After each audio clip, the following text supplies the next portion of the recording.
one of the picks that he's pretty happy on, but we'll see where he's going to go towards, because of course this is Chovy Zari. It's a very scary thing to face off against. 4 seconds, and there is the Talia. I don't think that Zeka has lost a game on this champion yet. As having a look. He lost his first game in their last series. A few veterans here, a few world champions on this side as well. Let's jump onto the Rift here for game number 1 between Gen.G and HLE esports. As Peanut going to walk towards this ward and get knocked up. Zeka throws a bunch of rocks at him, and yeah, Peanut's going to have to lick his wounds a little here. See, Kingen made it out. He came out of the brush. HLE isn't aware yet that the red buff was taken. But we'll find out shortly. Entrance going to be going down there as, yeah, Life is getting very aggressive. Delight already burning. A few more autos will do it as Life is in trouble. The polymorph timing just too good. And Life oversteps his bounds. And ideally, want to try and use this Herald for an aggressive play early on as... Ooh. Hard to consult, goes completely wide, but Permafrost is going to be there, holds on to the Warrior Trickster as Life interrupts Chovy, but he's going to be interrupted himself, and now he gets the quickness off, but will the Ignite be enough? Pace gets into the backline, Clid's in trouble, he's flashing, and Viper, yeah, he's going to give up on this one, there is no hope. And now Paze is flashing forward, Featherstorm is going to come down. Yes, cleanse. Does he have the Blade Caller available? The answer is yes, but there is the cleanse that you were talking about, and Paze just skates his way in. That is the kill onto Viper as well, as Kingen's fighting Doran towards the top side, and I don't think it matters all that much. Nope. Kingen, if he gets a kill, it'd be big. This is exactly what you can't do against Zeri, is these type of messy, scrappy fights where you don't have the cooldowns to deal with that. Yeah, and we've had these Zeri moments quite often, as just knows that he has cleanse, so just has to wait for the feathers, and there it is.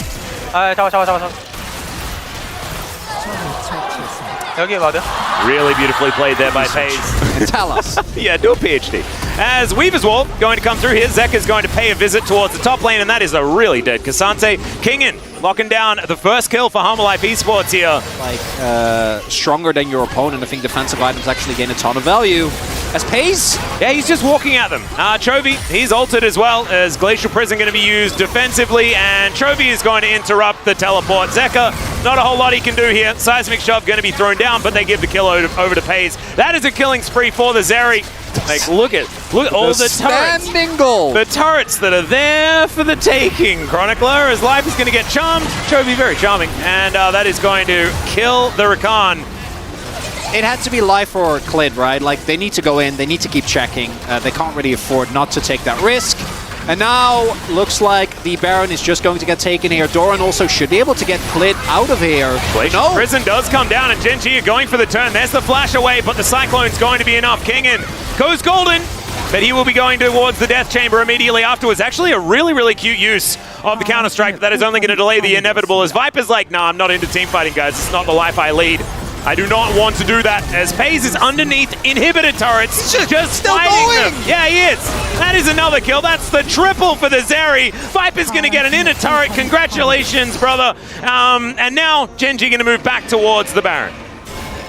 Added to the fact that the disengage from HLE is quite good with the Talia and the Xayah, and I think that this is one of those moments where Gen.G, you're just going to have to pull the trigger. Going to have to force a fight. You're tanking all that. You can fight him. Well, here is the fight that they're forcing. It is onto Zeka. The chain of CC was just gorgeous there, with the help of the charm, as Viper going to walk out of the way of one of those himself. Kingen getting the information that his base is falling apart as Chovy's just dashing around, doesn't have Spirit Rush anymore, but these Nexus turrets in trouble. A teleport just to make sure that the minions stay alive, as a charm is going to connect onto Kingen here. Glacial Prison goes entirely wide, and that Blade Caller did minuscule damage. Paze takes it as an opportunity to press the ult button, but Viper is going to clean him up. It does not matter whatsoever though, and that 1,000 gold he'll have to find a way to use in game number 2, I believe, because Gen.G are going to wipe out the Nexus, and this game, an absolute statement from our second place team here in the LCK. Really impressive stuff, as they will finally take this one down. The most important, 50 gold goes to Peanut. Paze doing so much damage here, and as we can see in the gold graph, it was just elementary. You can see that little...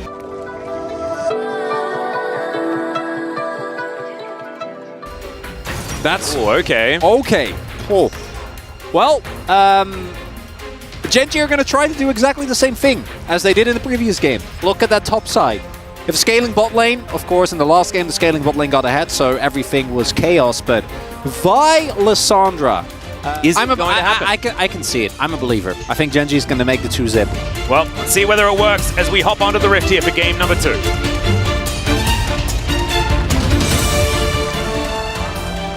Going to have to deal with Chovy yelling at him and throwing ice around. That is what the Lissandra does, especially here in Korea.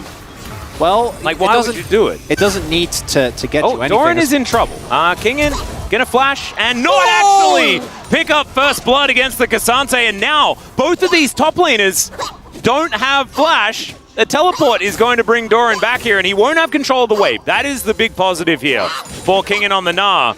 But for both junglers, these top lanes have started to look a lot more interesting. Well, Clit is going to be in the area. Wasn't able to get level 6 or anything like that as Chovy moves on in. He's got Frozen Tomb, and this is just, like, what do you do against this, right? Like, Chovy can dive so easily, and Kingen's like, I'm getting out of here. I'm done. I don't want anything. I don't want any part of this. He gets the flash, but that is going to be it.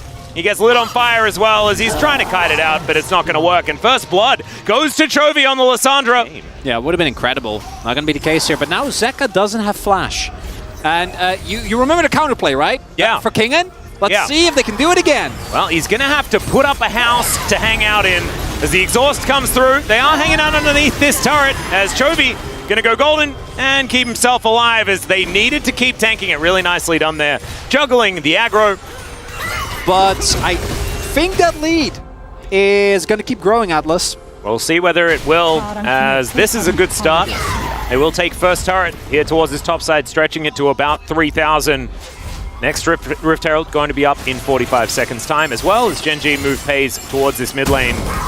And cleared. Cycloning Doran here and clearing out a minion wave. Life will turn up. Now Doran, how many dashes do you have? Quite a few. Let's see how your surfing is, and he doesn't actually have to. That is cleared, grabbing the first kill here for Life Esports. They'll need a bit more than that, but it's a good start. Well, that is Zeka in a bit of trouble here. He puts down the cage, but who's trapped in where with whom? And I think it's him being trapped there with Peanut and Chovy. They'll lock down yet another kill. Oh my god, they're not even going to use it on mid. Yeah, Peanut's going to say, yes, I will allow you to play the game. Play the game into this. As, yeah, I don't think he's got enough Dark Matter. As Peanut's tanking the turret, still looks like he's going to be fine because the turret is just already dead. The wave going to come through. Zeka will survive, but it's already enough. As Clid throws down the Cyclone just to try and keep this out of turret up, and he will be able to succeed in that. That is another cooldown used very defensively on Hamwa's side. And as mentioned, 2 items right now, 2 stacks as well. Oh no. Well, I don't know whether Kingen is surviving this one. Does throw the Vi around, but there's a cease and desist, and yeah, Chovy will still be able to lock down the kill. This ganking duo, we were talking about the Ahri, right? And Life Esports, they were scared of the Ahri, but they haven't let up whatsoever. We're going to need some heroics from these Life Esports players. Find themselves back into this. I'm expecting a really hard, even if they don't get the Drake, like Gen G should hard force a fight here. Chovy has TP as well, although there isn't a great flank setup besides that bot side ward. Because look at the items, right? Quick Blades done here for Pays. 2 items done for Chovy. 2 items done for Peanut. 2 items done for Doran. They're incredibly strong right now. And I wouldn't be surprised to see them try and take advantage. And he's going to flash. The Frozen Tomb already down, but it's a mini-Gnar. He's not going to be able to do anything about this. Doran's gone all out as the wave is going to go by majestically, but not do anything. As Doran's still dashing forward. Don't know about that one. That's going to be Zeka locking down the kill. Double knock up into the backline, but it's a split fight. And already, Pays has taken down the Nami. Viper is exhausted. And Zeka and Viper can now do nothing about the onslaught of Gen G. This is exactly what you were asking for, Chronicler, and Gen G will be rewarded. Out of sight for even a second. It was that flank ward that we were talking about what actually ends up getting them the kill here. And yeah, Peanut goes in very deep. Yeah, that's a grand entrance, the Vault Breaker, and a very dead Viga. Chovy not even there because he's taking down this outer turret on the bottom side. And man, 4 turrets now. They are wiping this map out. This is a clinic. It is. Oh no. Sometimes life comes at you fast, and other times life is in the river, wandering towards a Baron pit. No, you come fast at life. Oh, yeah. Well, that definitely was what happened. He's very dead. Yes. Doran is on the bottom side of the map. Not exactly the fastest split pusher, but Demolish is going to help him out there. And Gen G going to start off the Baron. TP in hand for the Cassante. And I don't know whether they can get past Chovy. There's bounties on the map. Yeah. No, this is very much in shellacking territory. Baron is going to be consumed, and Gen G, they can choose a lane. Bottom lane is prepped. Kingin, once again, overextended because this is a long walk. There it is. Frozen Tomb going to be used. The Gnar is going to be interrupted. And he is going to be able to crush, but he's still dead. Pays picks up the kill onto the Gnar. Viper looking for an outer turret in the mid lane in exchange. I don't think it's happening, right? Like, Lissandra is too fed. They have the pick potential. They have full map control. There's not that much that you can do here unless Gen G make major mistakes. Whoa! I was pretty scared. As okay, there is cease and desist and another ulti from Chovy. Yeah. Yes, Event Horizon comes in. Cool. And the inner turret is going to go down. You know what this is? Doran was dealing with earlier on. What is this? This is actually a Gen G callback to the first series they played against T1. At the start of the LCK. Because you know what happened to Pays that game? What Chovy is doing right now to everyone else. That is actually true. It was game 2, right? Yep, it was. Wow. It was not close. And neither is this game. That was one of the most impressive Lissandra games that I have seen. Chovy doing a decent job himself as the Everfrost is going to come forward. He gets exhausted and does go golden. Event Horizon is going to be there, so they might actually be able to get the kill. So they do. And as we were praising him, he does immediately go down. That makes it our fault, not Chovy's fault. That one's on me. I cursed it. I'm sorry. Yes. Knowing that, you know, you're going to have the battle scene that lasts for about 3 hours coming up immediately after. I gotta say, I actually like the Battle of Helm's Deep more. Really? Yeah. I guess, you know, it was orchestrated well, as Doran's going to get knocked up into the sky and taken out. So, Zeka able to get a kill back for Harmalife Esports.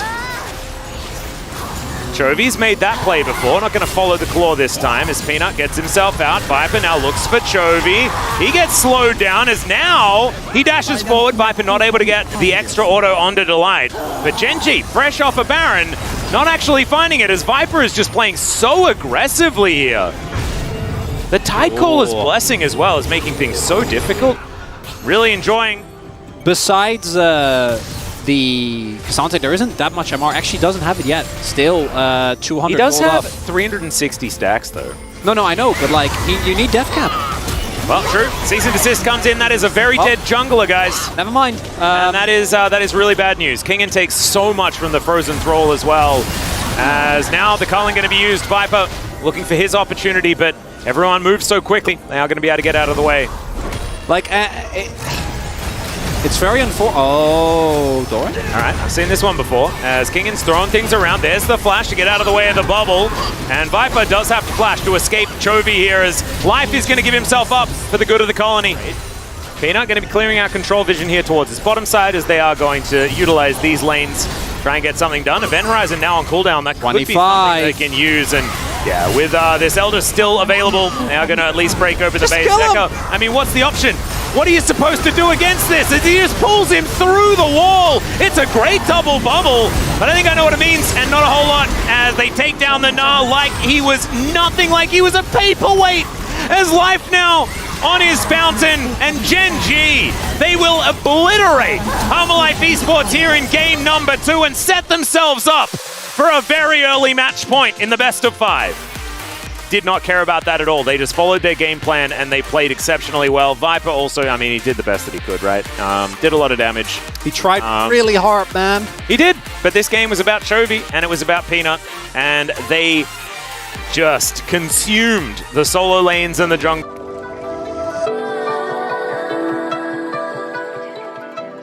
Yeah, as the Jace being flexed currently between Doran and Chovy as well. The Cassante can sort of follow him around if it would like to. It's not my favorite matchup, but does tend to nullify as, okay, that's Pantheon. So Ashe Pantheon bottom lane? Okay. Yeah. Right? Yeah. So it's Viari, And it's Delight as well. So going to be going towards something that is going to allow Peanut to dive early, in theory. I guess. Kind of fun. 1 and 2, and we'll see whether Hammer Life Esports can utilize that to grab their first win here. Let's jump onto the Rift. I don't like it. I think Grand Skyfall's too cool, so I just still say it. So I'll probably say that by accident when the ult comes through. I do know that it's Grand Starfall. Yeah, we talked about this on the desk like yesterday. But then here they were denied the crash again. Hook is going to connect, but the shield goes up. And yeah, Spartan pretty good at the good old defensive play here.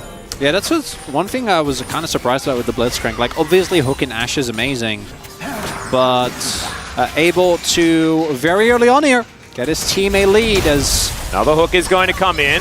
Arctic Assault comes down as well. The Delight lit on fire and will be destroyed. Hanwha grab themselves first blood as well, and I feel like this is the first time they've done anything in an early game, even remotely, proactively. So at the very least, they'll be able to get a plate in mid as all. All right.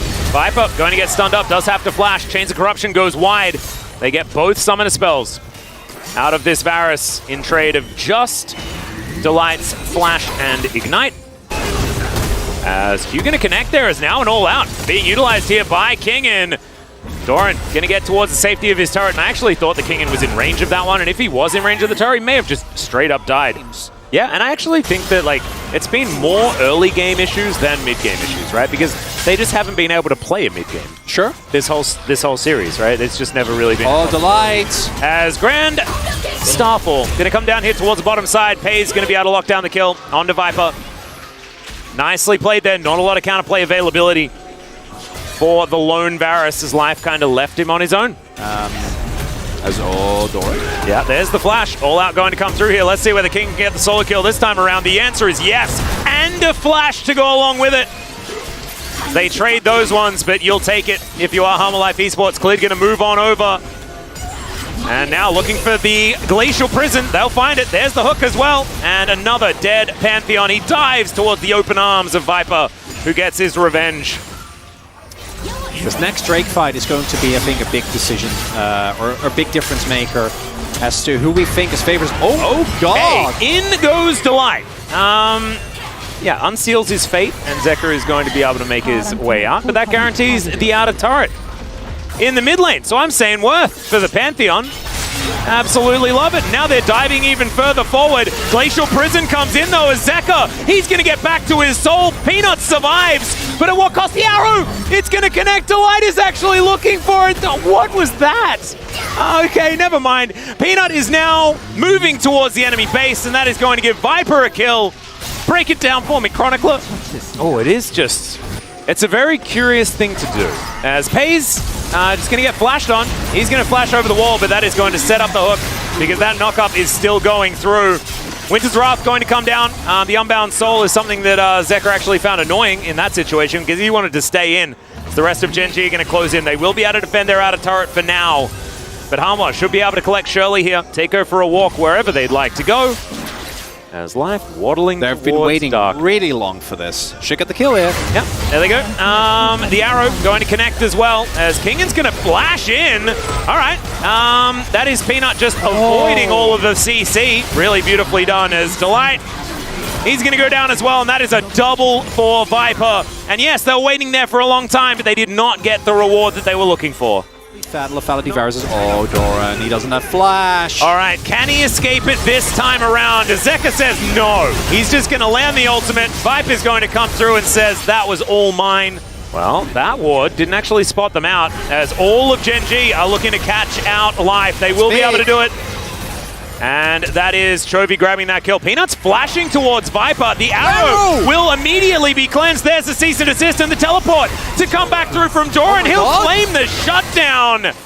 And now Gen G, I think maybe they do have the damage for Baron with an alive Jace. And what started out is just them trying to cross-map after their bot side got blown up, turned into 2 picks. Both the bot laners dead. Viper incredibly fed, gone. This is optimistic. They could have gone for Drake, but they're going for the Hail Mary here.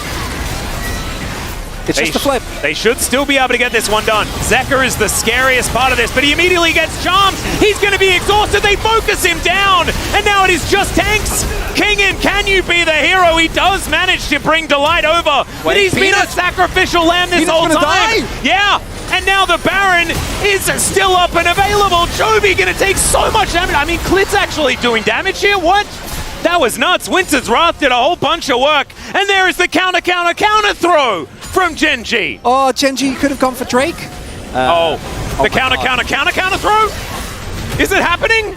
No, oh my god, Delight can ult in. Yeah, the arrow is going to connect there as well, as life is going to go down. Chovy is also going to die. Oh my god! And they saved the Baron. And Hanwha Life also should have gone for Drake. Someone should go for Drake, for goodness sake.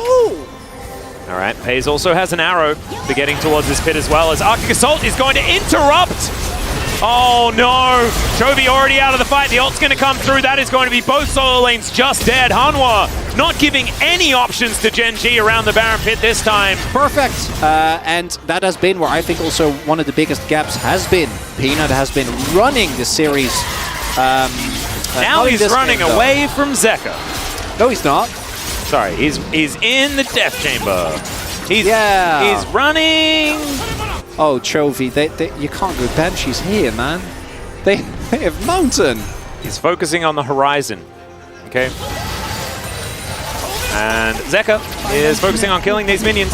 Charm is going to frustrate him for a moment, but Hanwha, with this Baron, going to move towards all of the inhibitor turrets and also try and take themselves down a Jace. They will be able to collect him, and that should mean that this bottom inhibitor is also going to fall. It's not the worst inhibitors if you're looking to set up around an Elder and you're the enemy team. But the game may just be over, which would also be bad, because it means that you can't even flip for it. Kingin's flashing in, looking for an opportunity, maybe overextended. The all-out comes in, and the Fountain will murder the Cassante. Delight immediately dies, but of course, that's kind of what's supposed to happen, as it's a massive knock-up from Zeka. That, I think, will confirm his POG, as Peanut looks to escape out the front door, and it's not going to work. Klid flashing after Chovy, won't find the knock-up. And this is going to be the end of the game. Hanwha Life Esports come back alive in the series to bring us to at least a fourth game. If there's silver scrapes, I agree with Chronicle. I think that's when you get really worried if you're a Gen G fan. But this should have been done and dusted. None of them worked out in this game. And then once they got behind, we do know Hanwha from ahead, amazing team. Yeah, because they just don't often get ahead. No, right? They need to capitalize on overly aggressive plays from their opposition generally.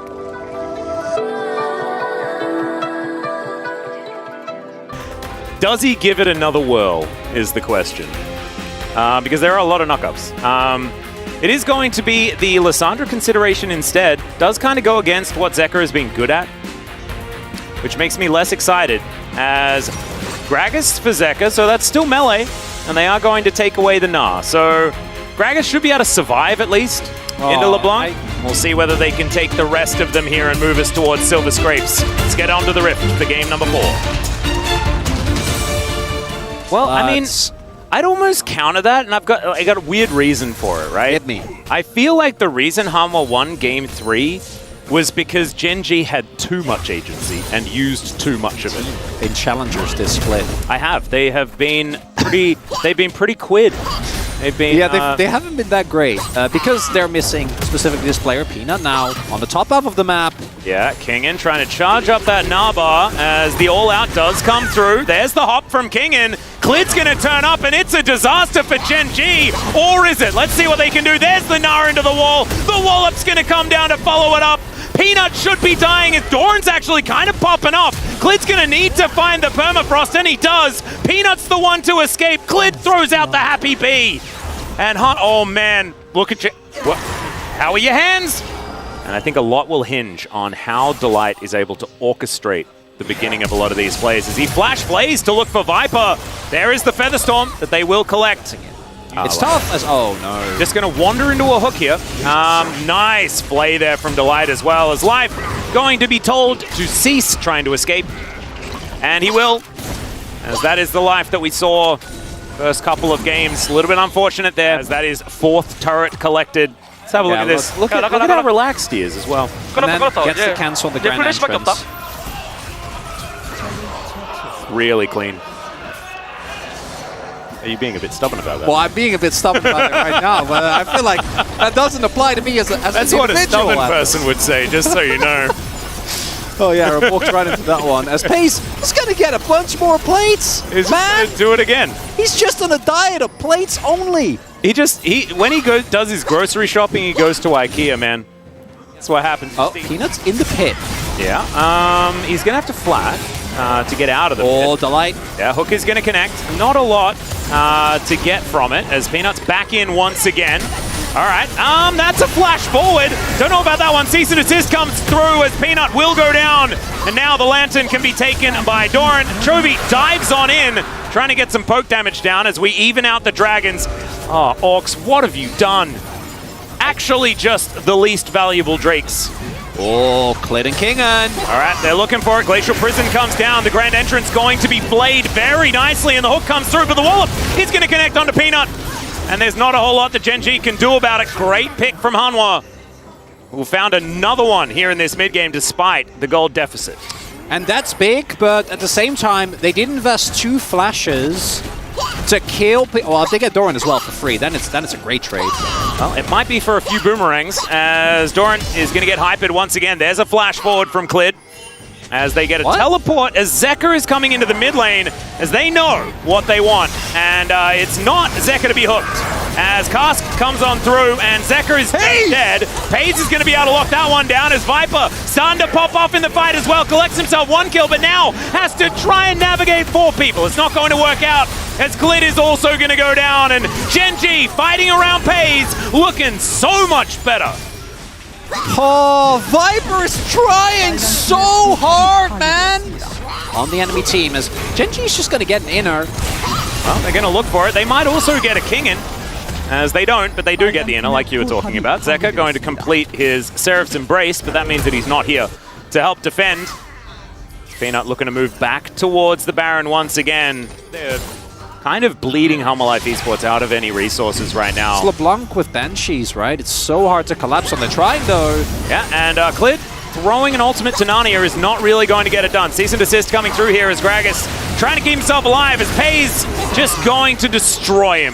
Kingan not going to offer too much back there as we get a zoom, optimistic zoom there from Jonas Strong, but we still get a zoom anyway. So the Hook is going to go moderately wide.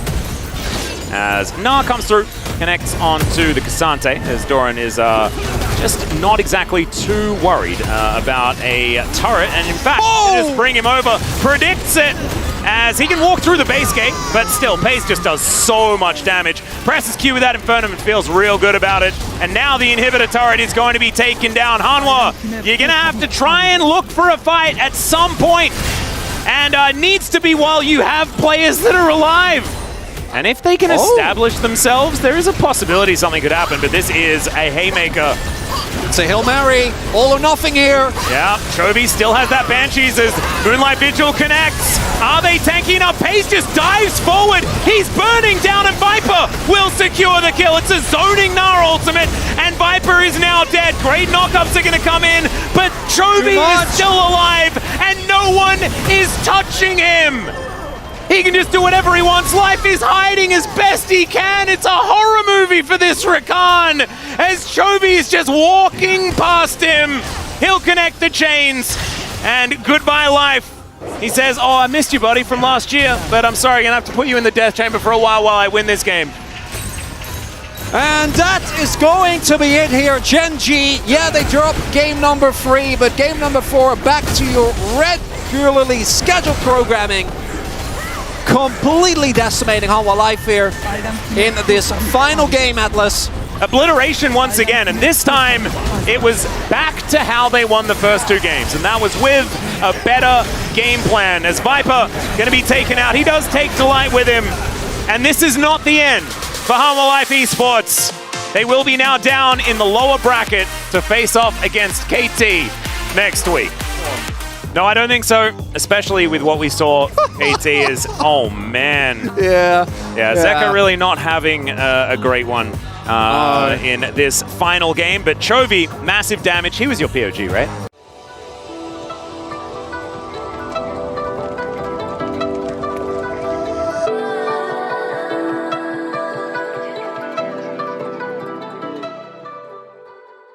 And there are some serious issues if you decide to go for that all-in lane on the bottom side of the map, as it is going to be Jarvan to come through here as the final pick. And Doran giving a chuckle here. Now, I worry, and this Jarvan pick is actually super interesting because the Wukong Jace counter is an old counter. We've seen it so many times, and you can actually win this lane. You can put the pressure on, but especially with Jarvan, this is super strong. As we jump out of the rift for game number 1.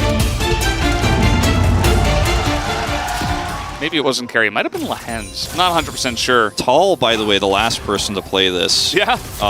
When Roach was on Genji, he's now coaching for the team that Genji are playing against here. It's been a rare matchup, only happened 9 times. You know, maybe you could actually trade back a kill or even, you know, counter gank and find success with the Wukong if they went for a super early gank. Because, man, Doran is playing with fire here. But now you see the Wukong is pathing bottom side, and we'll see if their reaction time is quick here. They do have a ward. Going in for an engage. Peanut coming in from behind. Pace is taking a bunch of damage. They're trying to get this kill onto Pace as the concussive blows go in. And first blood is given over to Guma, but immediately traded back as Peanut did get the wraparound and picks up the second kill. So all secondary summoners are down here, but Owner knows now he can dive. Yeah, well, Doran is Jarvan, so because apparently Peanut leashed it for him. As Owner is on the bottom side, we are trying to get the flash here out of Paze, and more concussive blows come in. Owner a little bit behind, but the damage is there as flash forward, and Owner will pick up the kill, and maybe a second one onto Delight, as he's not able to flash out. And it's just not going to work. Paze, meanwhile, missing out on potentially picking up 2 turret plates, which would be the trade normally for the Rift Heralds. Yeah, he's got Crescendum here. So much damage. Peanut's here. They get a flash. Not going to get that one, but they will get Carrier down, so that is a kill going into the hands of the Aphelios already. Just a big shout out to the LCK who cleaned up my coffee spill that I had, which is why the early game... It was a big spill. It was a big spill. Like, it was my April Fool's joke, but it wasn't a joke. I actually spilled coffee all over the table. Chovy, he goes back in when Owner is here. He's going to block with the clone, and now Peanut following up as the chains will connect, trying to go back in onto Owner. Flashes away. Delight coming back over. Second Cyclone, and it should be enough as Peanut will pick up the kill onto Owner. Very nice counter gank timing from him. Yeah, Peanut has to, or rather Chovy has to flash, but they're able to get this kill here. And this is pretty huge. They're going to actually push this further into the bottom side as well. Guma low on mana. As this is Chovy's first-person view on this, running into the Lissandra. He sees him. He's calling for it. Clone blocks the ultimate, which is massive. Baker has no mana. He says, we're getting a fight here on the Drake as Peanut tries to start this one. He is caught inside the pit as he does have flash, tries to get away. But now the claw comes in, catches both of them, and Pace has to cleanse as they're caught way out of position. And T1 are looking to punish. There's the concussive blows, and Pace is a couple of autos away, and down he goes. Baker picks up the kill. And if Chovy can't get that turret down, his playmaking potential is so much lower because his access points to the top lane, to the rest of the map, to picking in the jungle are so much lower. He's going to try to make something happen Trying to get in onto Zeus. They have so much CC, and Zeus does not have flash. He should be going down. He's trying to trade it, though. As where's the damage? They can't kill him. There's no damage. And like I said, Chovy can't get over here. He's not here. And he can't make the difference. He was the damage that they didn't have. Oh, no, there's definitely going to dive this. Easy smite to slow him down as...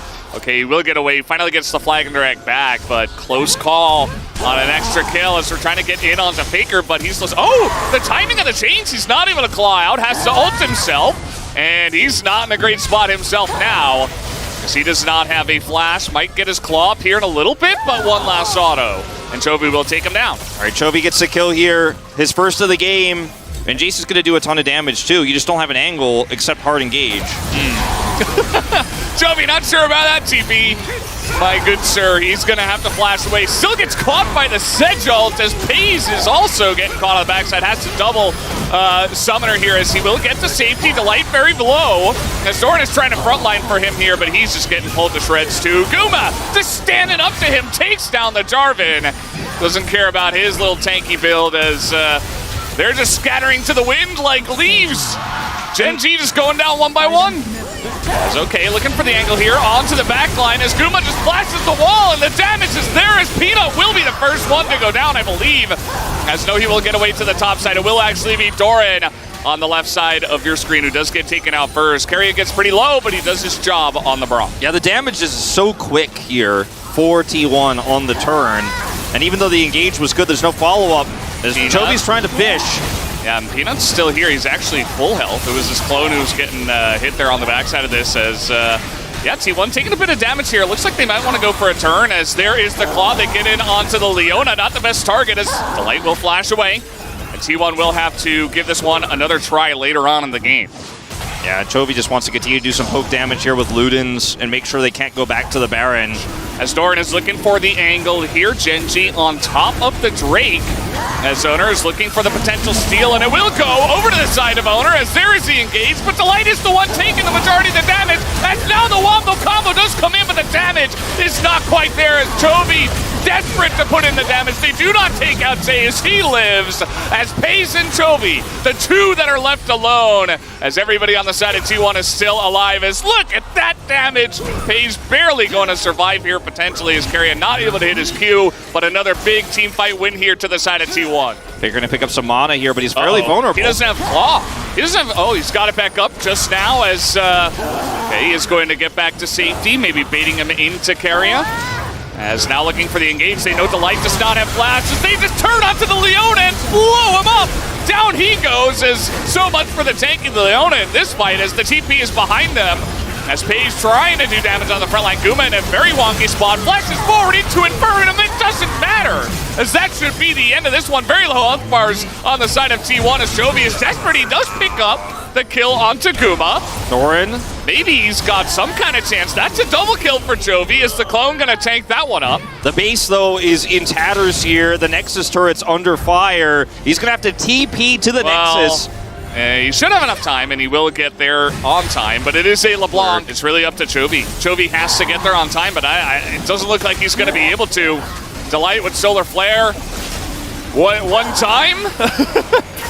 One time trying to get lucky here as Smite is perfect. 1196 as Faker goes in for the engage. They have Elder Drake as the rest of the team just trying to get out here. As a split call comes in, they're just going to give up Faker as he is all alone. He does have the stopwatch, and Zeus still here. Okay, the re-engage, but the shock blast misses as not the cleanest engage. Pace is getting the damage on Zeus as he is ticking down, but he is still alive. Oh my god, he's still alive. The Aphelios is shooting from over the wall, but he's just trying to get away. They don't want to fight against the Elder Drake, and Guma just a little bit too scary, even without his summoners. Incredible moment for Pace regardless, but it's not going to be enough. One hit will take him out. One smite. Oh, he's just trying to chase him down and smite him, but not quite going to happen as even the piercing arrow misses. The two carries don't really get caught by that combo. You should be able to end here. You got 20 seconds on Elder. Chovy is doing blue buff. Well, the team doesn't want to fight while they have Elder, but they might be forced to. Like, you got to get back here. He is backing now. As 9 seconds on Elder buff, we got 7, 6, 5. Peanut is in the front line with his clone, trying to stop this one as Doran goes in. Trying to clear out the wave here as Elder buff is gone, but Doran is as well. As the ult here from Pace is not massive, but he does have a massive shield, and they are clearing this wave, and the AoE damage is coming in for both Chovy and Pace, and it will push T1 back for now. Yeah, with Chovy and Pace alive here, T1 just cannot end. And you see Pace, most damage in the game, not surprising, as the majority of the damage done in that last fight was him. As, let's see, I mean, T1, they're desperate to try to end this game before things get any more hairy in this one. Use these Baron minions. You got 45 seconds here. You get this inhibitor. You've got a clear path to victory. You just got to play it slow. Yep. Don't get engaged on. That's exactly what they're doing as, okay, that's Pace's shield gone. One shot blast. As 3 inhibitors are gone. T1 slowly but surely with 30 seconds of Baron buff are trying to take down the game. Just let the minions do the work here. Genji have to come to you. Hold up the door, but they go for the wombo combo. They get the Cataclysm, but it is not in the backline. Guma is just autoing everybody as Pace. Tons of AoE, but he can't do it alone, as now he's going to get first to smithereens as he is in the base. And T1, they have done it. Guma takes him down, looking for the Penta, but the Nexus goes down first. 37 minutes, and T1 take game 1 as Zeus ends up doing the most damage in the game. Yeah, playing very aggressively on the bottom side, and that first exchange was really cool, and you could tell Genji really had a plan.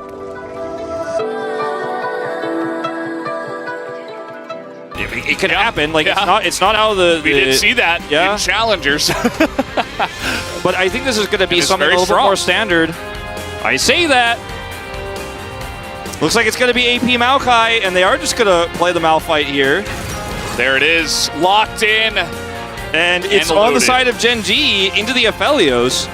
Gnar much safer, and it's going to suit the composition in terms of all the setup they have. They have Thresh, Lissandra.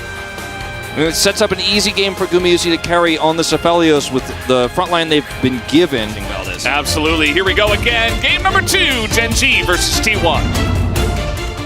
And I mean, I look at this draft here for Genji and I think, oh, it certainly could work. You know, it absolutely could. We felt the same way about the last draft. And it was the early game where things got out of control. This time it's going to have to be a lot better here for Pays and Delight. And see the cut down coming through here on this Xayah. Which you'd love to see. Aphelios. Yeah, true. Very important. Yeah. And it's just basically unplayable as Chovy. Going to show a lot of respect here. Oh, flash on in there, going for this one as Chovy responds flash. He gets out. They didn't have a lot of vision on the other side of the mid lane, so I was kind of thinking they weren't going to go for the play just in case Peanut was there, but... They could have maybe tried to land some. Peanut could flash in, but the response flash would pull him into turret, so very difficult. Here he goes. There it is, flash on in, carrying a lot of trouble here. Gets the hook down, flashes away himself, dodges the knock-up, and now Owner is here as Delight is in a rough spot himself. Grabbing him comes in onto Pays as the follow-up is here from T1. They're not fully committing to it just yet as Owner trying to get the angle onto Delight as the flash away comes in from him, but there it is with the follow-up hook as Keria is back into the play and gives first blood to Gumayusi. This is disastrous. I mean, yeah, no doubt. Chovy just trying to get any damage done he can. Okay, that's a flash out of Zeus. That's going to be very nice. Doran just picks that one up essentially for free. Yeah, just doesn't want to deal with that extra damage from the bombies when he gets on top of him like that, and that's huge. I think if he is able to avoid that, maybe he actually can feel great. He's still pushing it back on the top side, by the way, of any of those additional minions. But the vision control here is insane for T1 on the bottom side of the map. Yeah. Chovy has no idea. So they're just going to give away Infernal Dream. Not sure about that. Chovy might just be dead too. He has flash, but there's 4 people here, as he had no idea this was coming. And you never know when Lissandra's just going to claw forward and set up a kill. It's what she does best. Thorn also with flash and ultimate available here. Yeah. As Faker looking to force him into that one, but Ignite comes in and he actually just elects to flash. He wants to hold his ult for the fight. I actually think it's the right choice here, but you better make a high impact with your ult in this fight or you're going to feel really bad about this one. Guma just going to lantern away. Chovy is in such a safe spot with his poke. Okay, in they go. Faker looking for the engage. See, Moonlight Vigil comes in. Tons of damage on the Peanut, but they can't take anyone out. Owner trades for the junglers, but that's 2 kills now into the hands of Gumayusi. As everybody on the side of Genji's looking to get away, the stopwatch value is massive for Faker here. As flash forward, and he's actually going to miss the hook, but he does force the Feather Storm. As objective picked up for Genji, Zeus looking to make it interesting in the mid lane, wants to force a flash. Not even going to be able to do that. Yeah, that if we, because Doran is trying to stay up top side there and come in, if we can actually push him out and force him to ult, we win this. Okay, well, Doran's going to get the turret. He has a teleport coming in for some help. Zeus in a little bit of trouble here, does have flash, as will he elect to use it? The answer is no. Just going to give the kill over to Chovy, as his team is down here on the bottom side taking the Dragon. Yeah, so you get a teleport, but that's turret and a kill going over. They have a 2-item Aphelios. Keria doesn't have flash. Speaking of which, there's the engage. The Malphite and the recombinant cannot kill Guma. Where is the follow-up? There is nothing onto him. He is quite low as here comes the Maokai ultimate as very late. Base is on. Should be able to get Owner. Everybody else just in the choke as in goes Faker. He's got an ult in that backside, or looking for it at least, as now the Xayah is popping off. Pays is able to frontline, picks up the kill. 2 kills for him.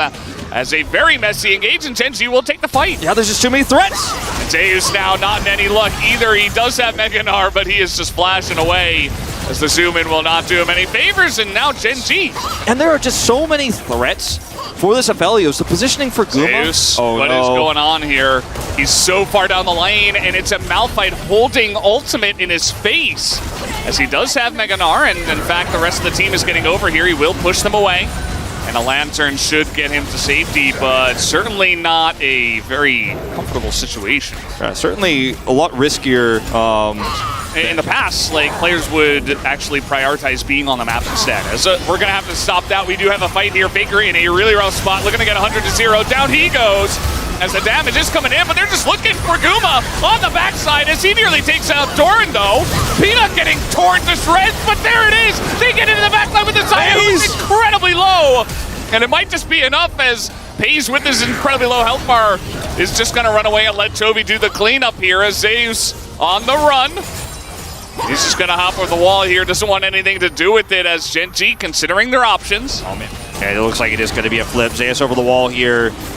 Here's the Peanut ult. Maokai ultimate a little bit early. They're trying to get position now onto this. As Faker gets to the back line and ults onto 5 people.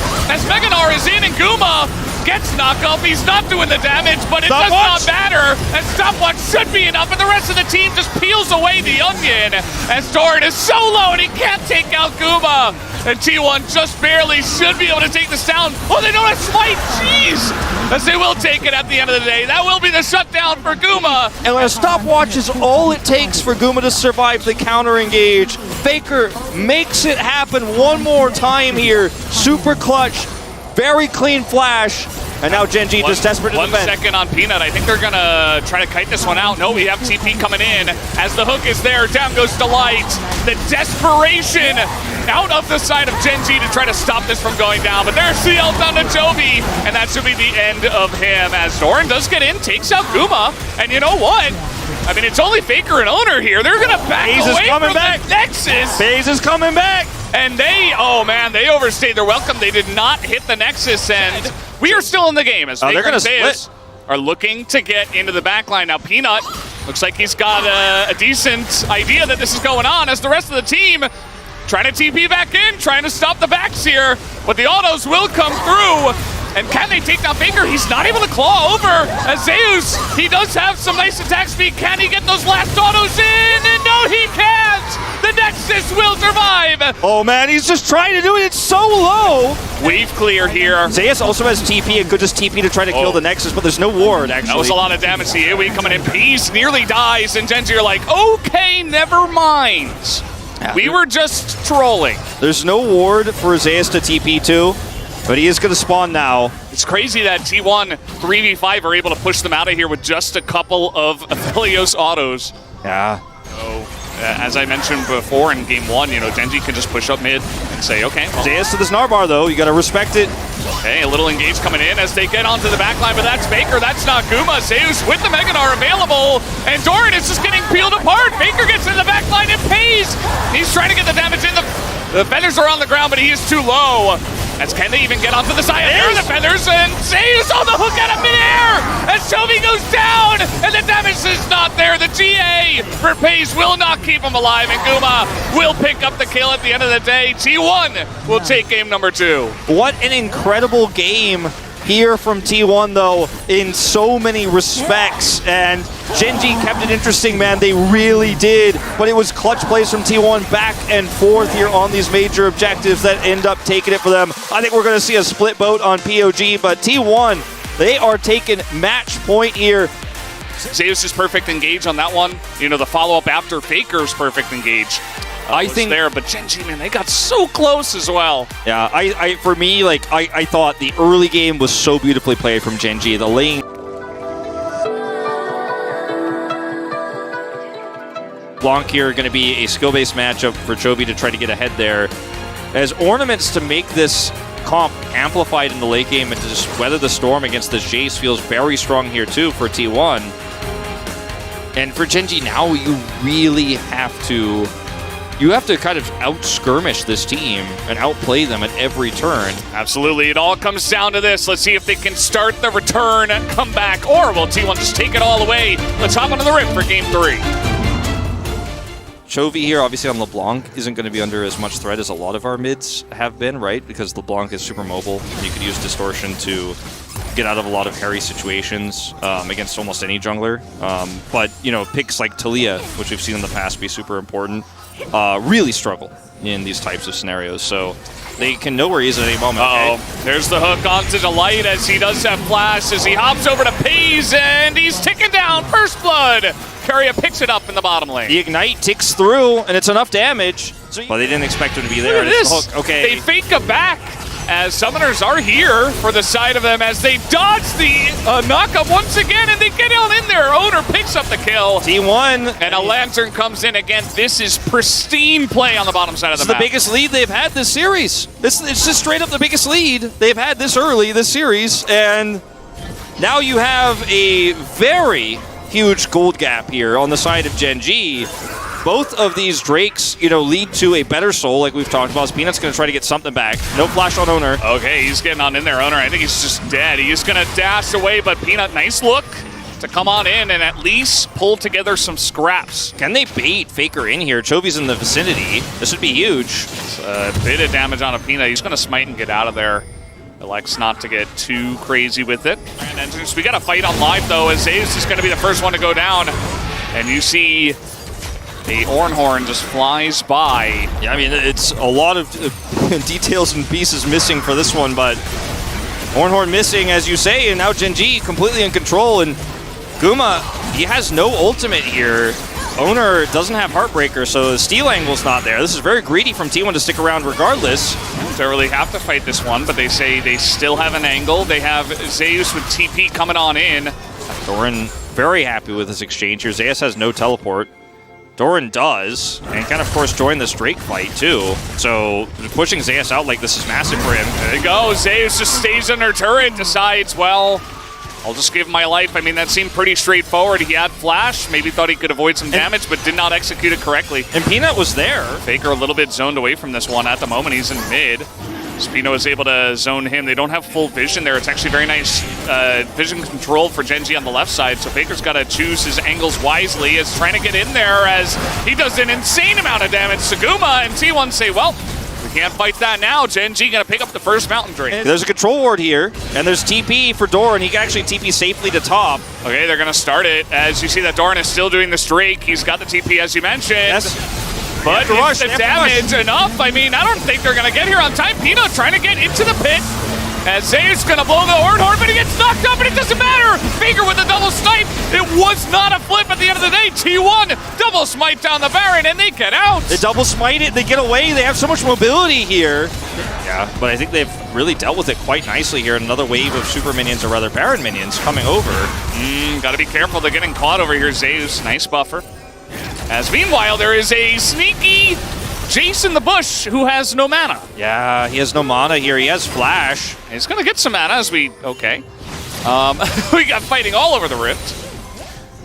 Looks like this is going to be the end of Doran's attempt to kill Faker. As here comes the ult. Did they go too far is the question. Chovy has to flash away, Cyclone defensively, and T1 say, okay, we still have Baron for 45 seconds. Let's just take the turret and not force the fight. We got enough. And this is an angle, once again, where Doran needs to be doing damage here, but he can't see. He can't hit what he cannot see. Chovy's going over the wall to clear vision here and basically be a living ward for those shock blasts. Yeah, he is on in there, but he gets the hook on a Peanut, so Keria is able to spare his own blushes.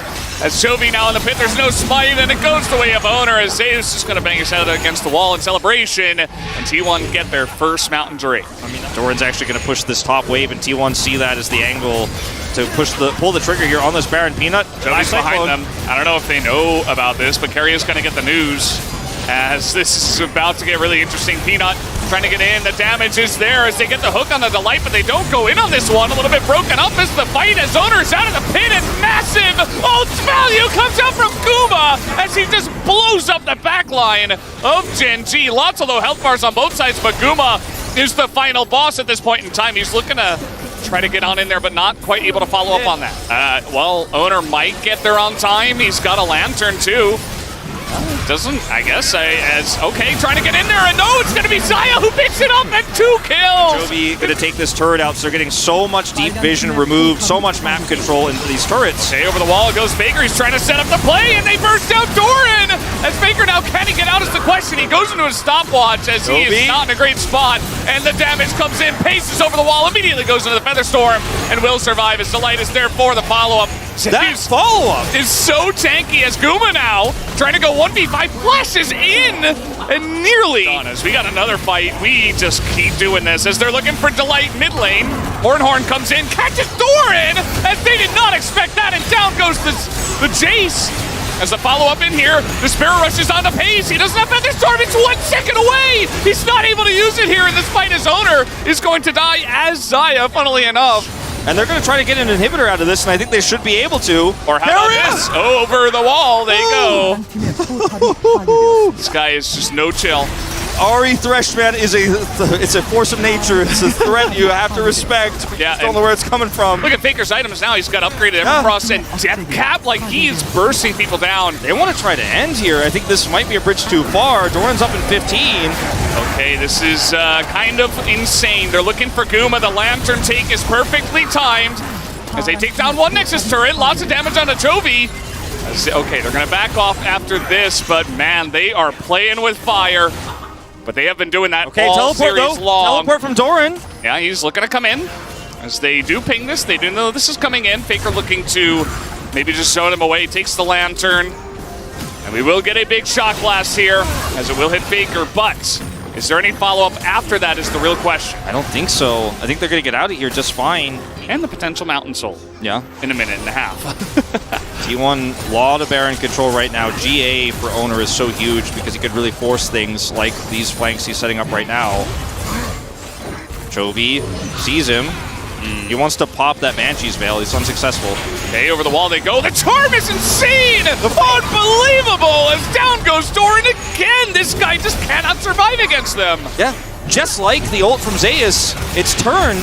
It looks like he's charming somebody else, but he just turns the charm onto Doran. Doran's killed here once again before these critical objectives.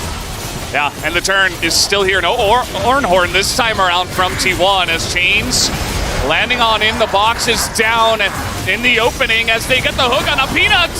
He does have a stopwatch here as the Moonlight Vigil goes wide and the damage here on Owner. He goes into the GA as Delight. And Chovy and Pace in the backline will stay alive as Carry is back there. He gets the hook on a Pace. And that provides the front line for T1. Guma is able to take down his opposing AD Carry. And T1 will take the Baron. It looks like this is probably just going to be the win here for T1 3-0 because now you have this Baron. Chovy's looking for a steal. Chovy, can he do it? He doesn't have any vision. Nope, not gonna happen.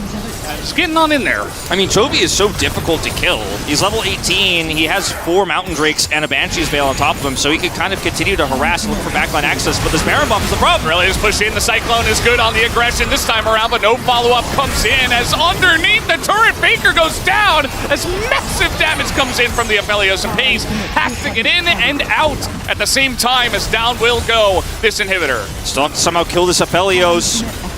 Let's see it happen then. See the execution happen this time around.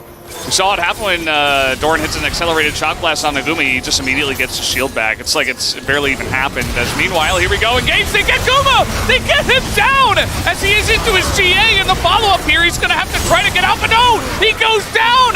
Peanut makes the pick happen as Faker tries to get in and stop the push of the minions, but I don't think he was successful. They've got a cannon. Yeah, Carrier is going to go down here, and they're going to try to push to end this one, and a clutch play from Peanut in an important series. A very incredible engage. We talked about his flash was coming up. He has Flash Cyclone, and that's what closes the gap on Naguma. Finally, he's popped into his GA, and the follow-up is real, and Genji steal the win away.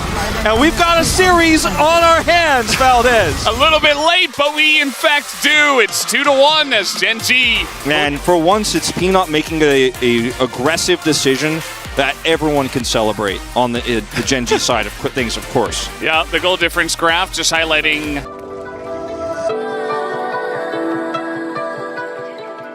if Faker wants to just try to play Gragas here, but you're not going to have Prio. Talia has been very weak at the end of the season. Over Tom Kenshin in the bot lane.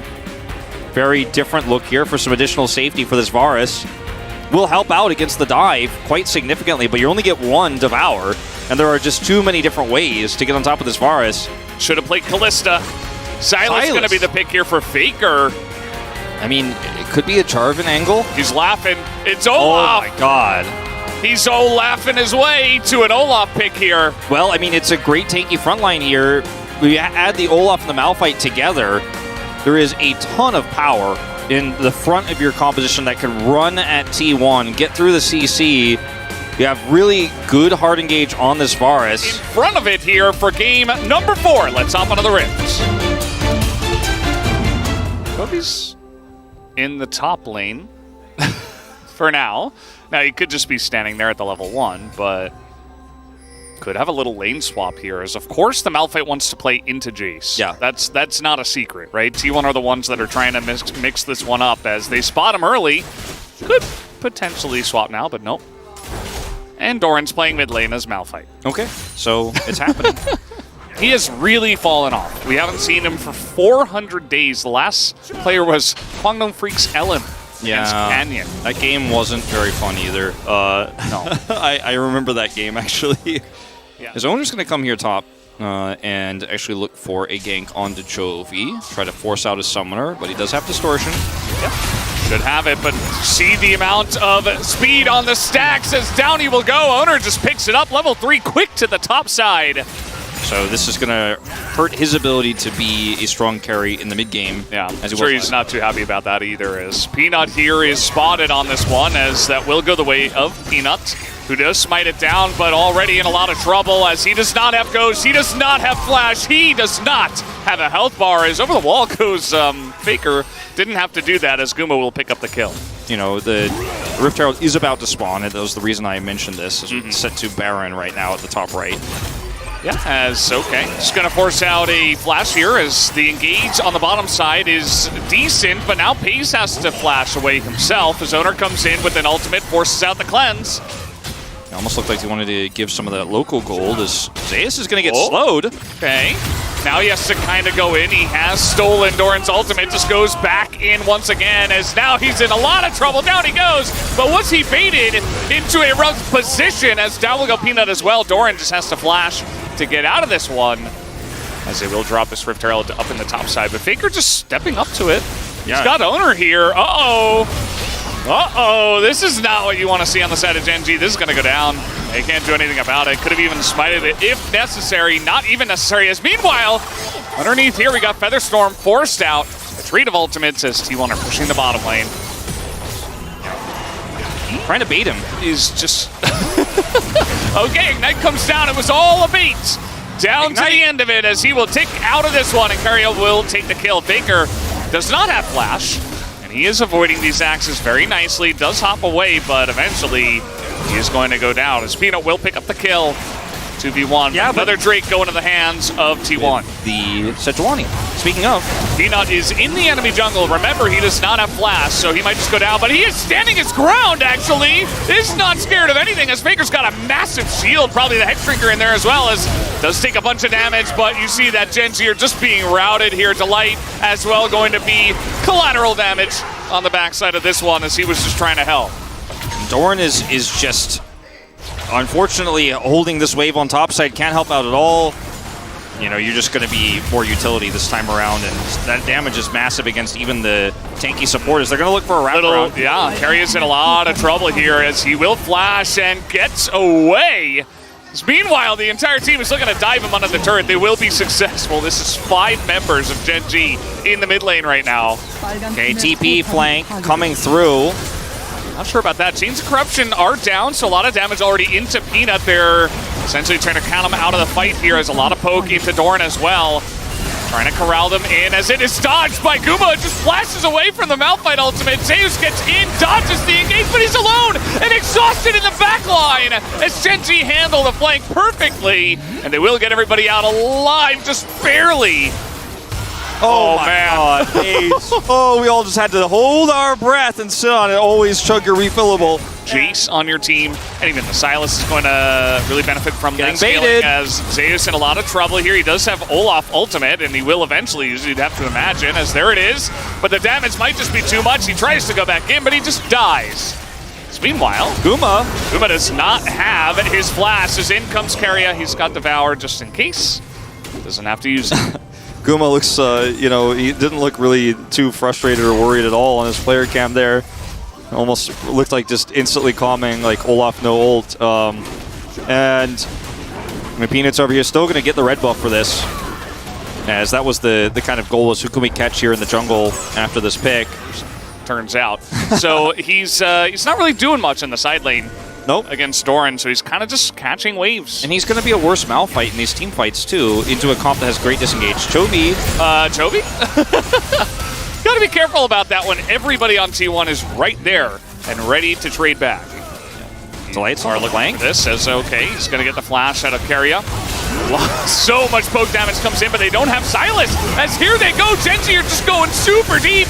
Can they get on the backlines? The question is no. Guma stands his ground, but Keria will be the first person to go down. Doran, the second, though, and a lot of low health bars here. As Zeus steals the Rakan ultimate, he's looking for it on the phase, and he will get in that backline. And that is a couple of kills for Zeus. Make it 3, actually, as he picks up the triple, and that will be Mountain Soul for T1. Mountain Soul is going to help so much on this turn. Like, T1 do not have to take this Baron.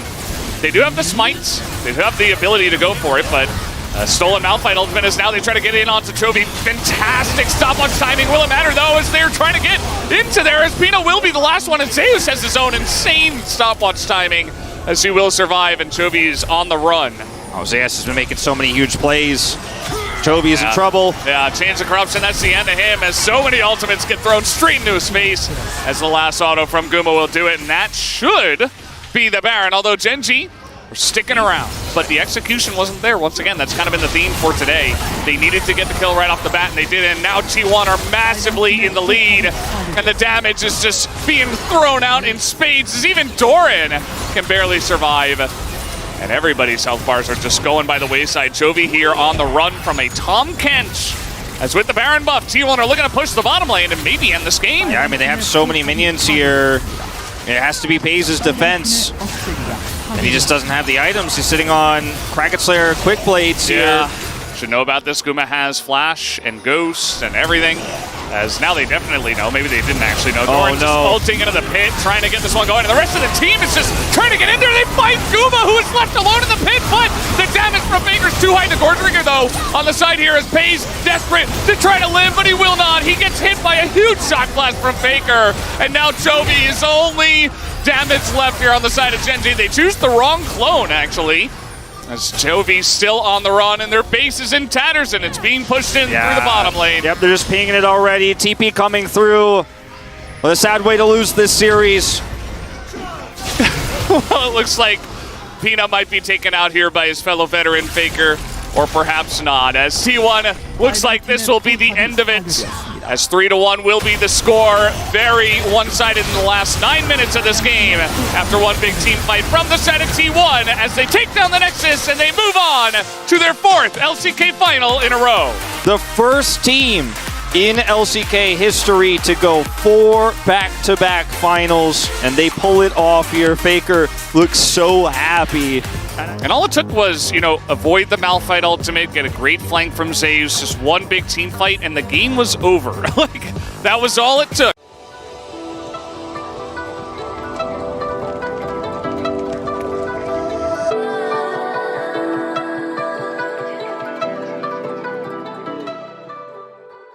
What's going to be the final pick for Keen? They have saved R5 for him, and it's Sion in the top side against Jace. So it does provide a reliable front line here, but we do have both teams kind of playing with a very aggressive dive style in the mid-jungle, right? Viego and Lissandra versus Vi and Ahri, but both also struggle. The Kench takes away a lot of the power of the single target removal that KT has. Well, there's a lot of pressure on all of these players here. Very curious as well how some of our newer players to this big stage will react to all of these fans as we are ready to jump into game number 1 of the lower bracket finals. Let's do it.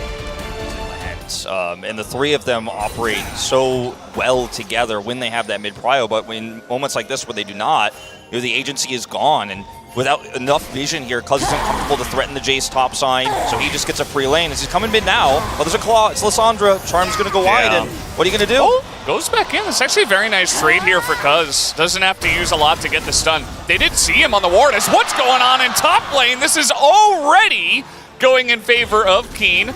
All right, it does look like Genji should be able to comfortably take down this objective, although BDD is getting a pretty good trade onto Chovy, and it is still a 4v4. Top laners, no teleports in this one, and Genji actually going to respect it. They do back off of the Drake for now, as they are trying to keep it leased here and maybe just zone away BDD and go from there. Ben's trying to threaten. They have to respect this. Hey, Delight goes back in as Cuz is on the Drake. Still could be smited, but at least is entirely back into the pit. As both teams big time posturing around this first Chemtech Drake. Still going. It's not over yet. Just kind of holding the lines for now. Not really crossing it as either team. Yeah, show me that Drake damage in team fight grab. And actually, KT are going to get this. Yeah, I think Delight's decision to go in there to try to scout out the Ahri and push her back actually really lost a lot of control there for Genji when he ended up going for the dive there. Opportunity, so very nicely done by KT. Oh boy, here we go. Already in the top lane. Keen is getting it started as he's taking an extended trade here against Doran. Gonna be knocked back, flashes back in, and gets the smash down for first blood. Sion. Pushing the advantage, beautifully played from Keen and Doran.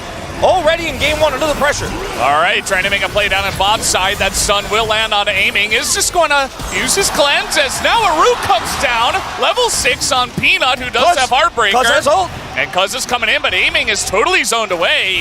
Cuz certainly going to go for this one as, okay, flash out. Cuz not able to get in with the ultimate. Now he's got BDD, who gets first roam to the bottom side. And that is going to be KT using their Brio beautifully. They get down and they pick up another kill. And, you know, he's 20 CS up, but a proactive play like this comes up big. And as good as that bot lane play is, that at least is a set play done and very well executed. This is a straight up 1v1. Right, like Keen is able to, with zero jungle interventions, just Kench, I mean, what are you gonna do? You just, he's just gonna flash the wall, and Pays, he shows for 1 second, has to respond flashes. Meanwhile in mid, we do have the Viego and the Lysandra together. BDD will tick down, and Toby picks up a kill. Jace that won't be accelerated here in this mid game. As this is what happens to BDD while all of that is happening. Bottom side here, Peanut reads the play and comes over here, hides in the shroud. Sets up the stun. I think BDD's got to respect that just a little bit more. I mean, he is Ahri, so he figures, okay, I mean, even if he's here, I can probably get away, but honestly, brimming over from Challenger finals we had yesterday. As long as it's not cloudier, it's amazing, right? Mountain would have been great for both of these teams, especially for KT. BDD in a lot of trouble. Will land the charm and has cleanse, actually, with his unsealed spellbook, so he will handle the pressure once again. Desker for today. Big fan of that item, and yeah, I mean, he's got plated steel caps, he's got a cloth armor, so against Jason Viego, I mean, maybe eventually they can kill him, but I'm not even sure about that, as now the turnaround comes in, and I kind of foreshadowed this. Peanut in a lot of trouble. He's got to get over the wall, but now he's got an Ahri on his back, as the Underfrost doesn't need to root, and the slow is enough, and they get the kill. They really had a troublesome situation there with BDD not able to get in, and then Genji didn't punish. Lahen's in a really rough spot. He's got to charm and just get out as Keen on the front line here. They can't really leave him to the Wolves. He's got to ult away, as yes, he is very tanky, but the second Chovy starts getting some of those hits in. No ults used. Okay, here we go. Big Everfrost on the 2, but BDD has no follow-up as Chovy is trying to zone them. Pays zoning Lahen's, but the front line is huge here for KT as Keen continues to tank. The Vi ultimate comes in onto Doran, and the damage not quite there. Peanut now, both side of Pays. They have the front line this time, and they're able to push them out. Zombie Sion not going to do enough.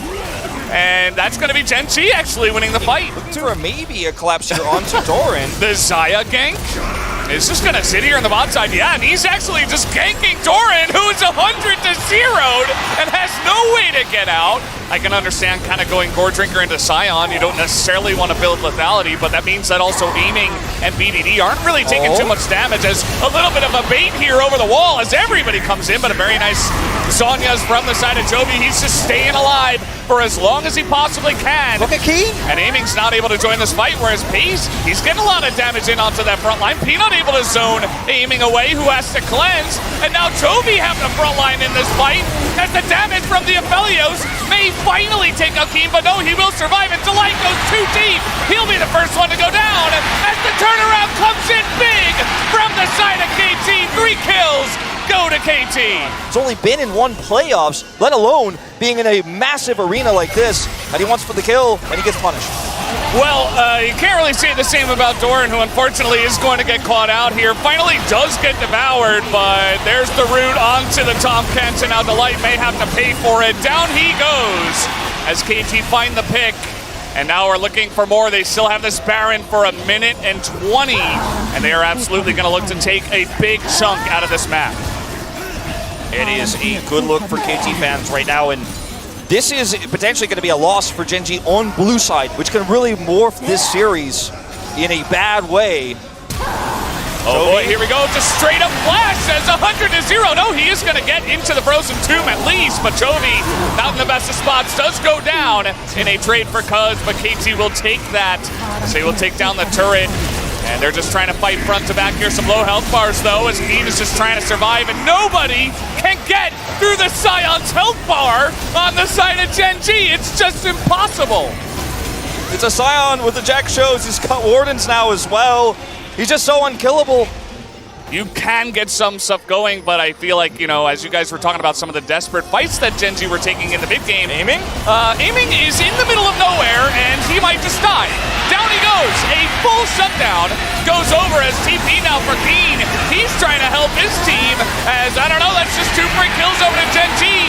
And we got 1 minute 14 until this Dragon is coming up. So There's Gen bounties. G with a nice little bonus here. Yeah, there's so many bounties. BDD's just going to blow his teleport mid as well to try to keep this turret alive, but he's now vulnerable. What a huge throw here, unfortunately, for KT in this game. It's not enough necessarily to save Gen G here, but a huge blunder from Aiming. Doesn't flash the engage, thinks he's going to be able to get out. Instead of just being a straight-up Hextech Drake, so Keen, by the way, he's on 3.5 items. Nobody really does damage to him, as they will eventually, but that is a double knock-up that comes in, and the counter-engage is massive from the side of KT as they go deep in onto Pace, who does have a front line, as the follow-up Pace gonna kill Force out for the charge, and the flash from BDD is way too much, and he can't get away from literally everything on the side of KT, who will win the fight. Beautiful plays from BDD coming on the flank angle. He's doing so much damage this game. He doesn't even have his Void Staff yet, but he's still able to make big damage happen here with these orbs. Lehens? Yeah, he's just stopping the back here. KT looking for the end of this game, and I believe that they do have it. We are 32 minutes in, and Lehens, even if he does go down, he has done his job. What a game one, a statement game from KT on red side here. Yeah, a little bit of a slight mess up there right towards the end, but a win is a win. And it was dominant for about 31 minutes out of the 32, so they got the job done. Doran and Delight, their struggles continue, Yeah. right? We see Doran, even though he was able to bounce back a little bit, team fights weren't looking great, and Delight, we already talked about, not the type of performance that you need if you want to best KT.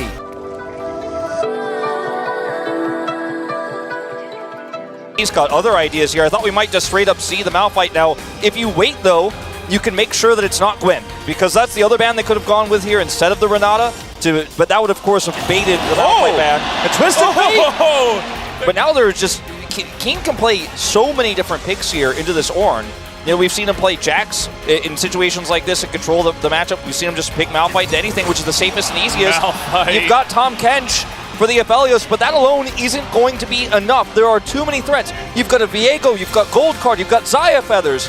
Pays is your win condition. Yep, so whoever wins this one goes to LCK Finals, goes to MSI. Let's see what happens in game number 2.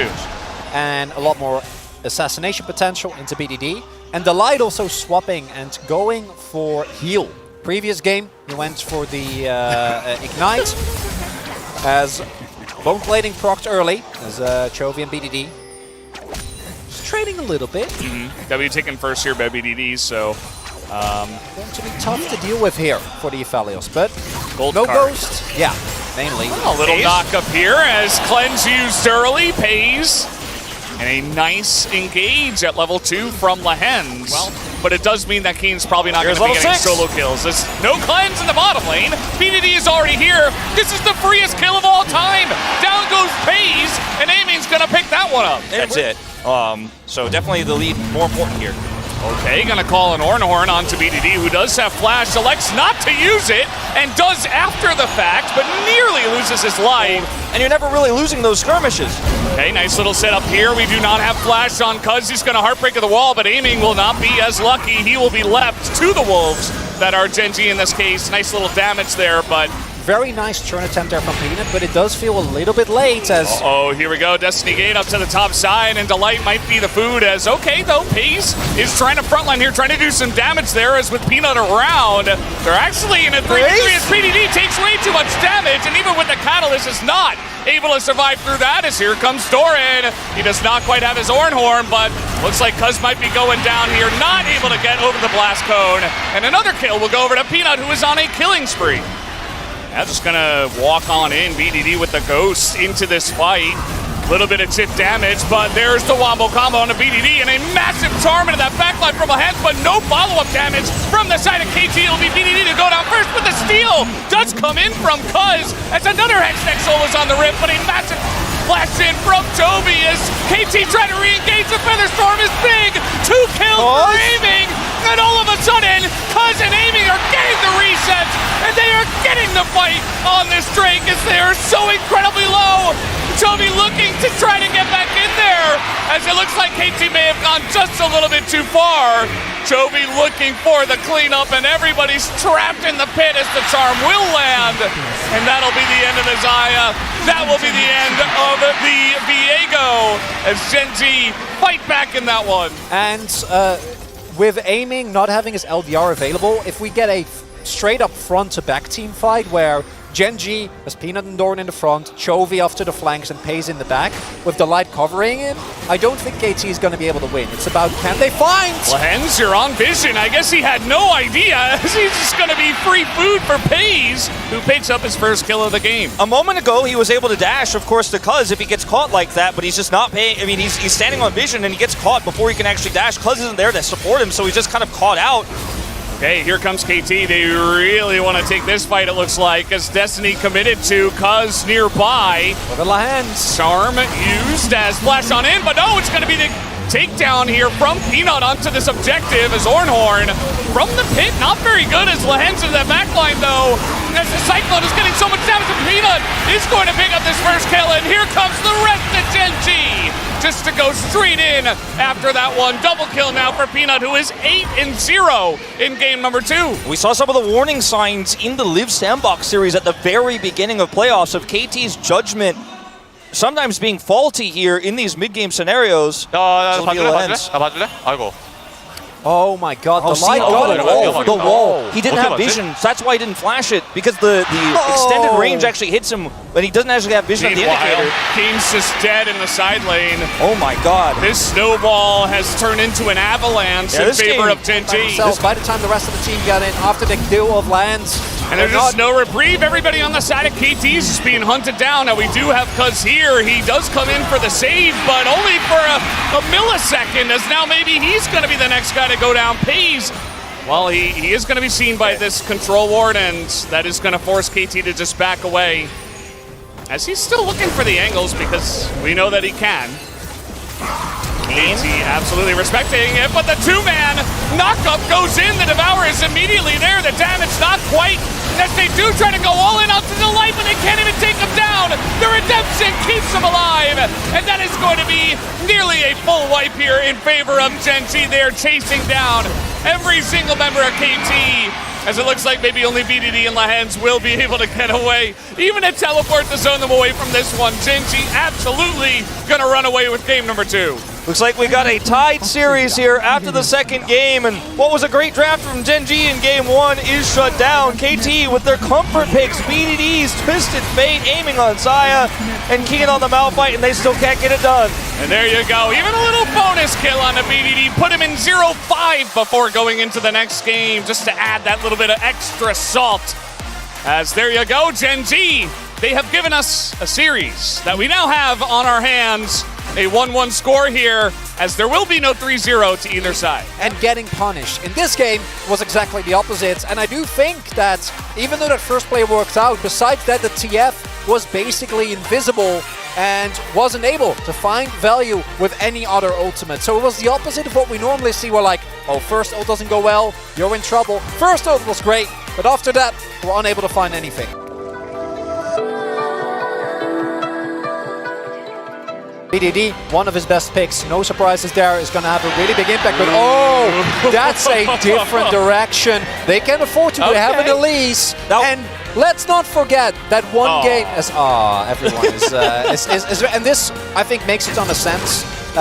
We're still giving agency to Doran. And then you're also just still not going to have Prio in mid. So putting the Cassante mid here allows Doran at least to be a little bit more safe. BD is going to have Prio here against Cassante either way. As guys, we do have a game number 3. This series is absolutely on our hands. Could go either way from here as we hop onto the Rift for game number 3. To get things going early. Now, their topside definitely allows for that, and I think that's why the Renekton was prioritized here. As the early game, or the early bot lane rather, there's a reason why aiming at lands, as you were pointing out, Wolf. That's actually such a clear sign as well that FaZe is like, okay, I can't mess around in this lane. Like, I need to respect the early pressure. First time he goes call was, yeah, this is why I think they picked the Renekton. It's just so that Keen can be a pressure point by himself, regardless of... He is on vision, and he is in a lot of trouble. Has to flash here, but Toby is right into position, ready to take this one down. He will pick up first blood in the KT jungle. As Keen trying to punish this, they do have Cuz coming over as well, but the dominance might be too much. He gets a 3-man queue, but the all-out from Toby isn't enough to take down Keen is the question. Peanut is just actually trying to get out here. The seismic's up, only hitting one as the rocks are on the ground, and Gen G are going to get out. Oh man, really risky play here from KT though. They get away down here and look to pressure them away from this turret. He puts the Herald down. Yeah, Choke's there as well. So aiming and lands, not really allowed to walk up here. If they do, they're gonna die. Cuckoo. Cleanse comes out here a bit late as CP now. They have a lantern, so the flash Mantra Q isn't going to do much as Toby comes in, tanks this up, the hook lands. That's a ton of damage, does go into Delight, but immediately BDD gets blown up as well. That is a lot more damage, a great trade for Gen G down in the bottom side. I just wanted to give you just give me a chance some to say something, you know? Yeah, and felt like no. Like, okay, maybe it's going to be Hextech Soul again. What do you guys think? I would be down. You got a mountain, you got an ocean. They got to go in here. You can't let them have this first turret blood. Yeah, that's a ton of money if they pick this up. KT trying to do a lot here, also trying to hold this Drake. And I think if you focus on one of these two objectives, you can probably get it. Yeah, and that's a big chunk on a Peanut, already half health, but this is Elise. He's really trying to force this on a BDD. Gets the Zhonya's out, but now Peanut in a lot of trouble as Keen's just going to pick up the kill onto Peanut, and that is no smite now for the side of Gen G. They're looking for a bit more. A stun on the rocks on the ground here for sure, but biggest thing is that, okay, it's a kill over to Keen, it's another Drake, and this time it's a Cloud Soul on the Rift. Even gonna stop some backs here as KT take a nice little lead, and the Talia and the Renekton! What did I say? They come together. Toby is doing a great job of outplaying this. Nearly even able to get a nice chunk here on the Keen, but still a trade up for the side of KT. Gonna make it hard, and this is why I was expecting something like an Ornn for Doran here, because it would solve so many of the issues that Gen G is facing right now. But if they can force KT to run into them, might still be an opportunity here. Look at this wall lineup. BDD's got it. Pay's gonna take a big chunk on the backside. He does have Severum, so he's able to get some. There's a nice hook onto the front line. Gonna bring Keen right into the team, but he lives with the Core Drinker. A big chunk comes in from the Cassante. Another hook is gonna land, but take a look at aiming. Just going off. BDD flashing in, trying to get these hooks down. Immediate cleanse as aiming says, this will be my team fight. They're chasing him down the bottom lane. FaZe is not able to help out Peanut, as by the way, PDD just passively riding the walls on over, and aiming even is going to live at the end of it here. Flashes away, but FaZe will be taken down, and KT take a big fight in this game. 5,000 damage in a team fight at 21 minutes. 5,000 damage if you survive the initial engage. Kill the Renekton. That's not the case, and this is Ezreal's dream fight here. He's at the shooting gallery. What is this? And BDD also notably full health here. We got another fight, guys. Oh, looks like it will be disconnected. Yeah, and the chase here is amazing because you have the Weaver's Wall, or rather the Talia to passively chase, as you mentioned, in the play-by-play.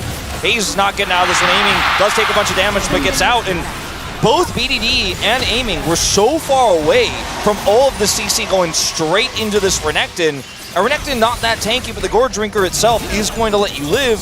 You're never going to get away from that guy, especially with the Karma. Now Jovi's caught out in the side lane. He has Smite, or rather Flash. He could try to all out over the wall, but he's just knocked away from it, and he's not able to get over the wall, but there is a Lantern.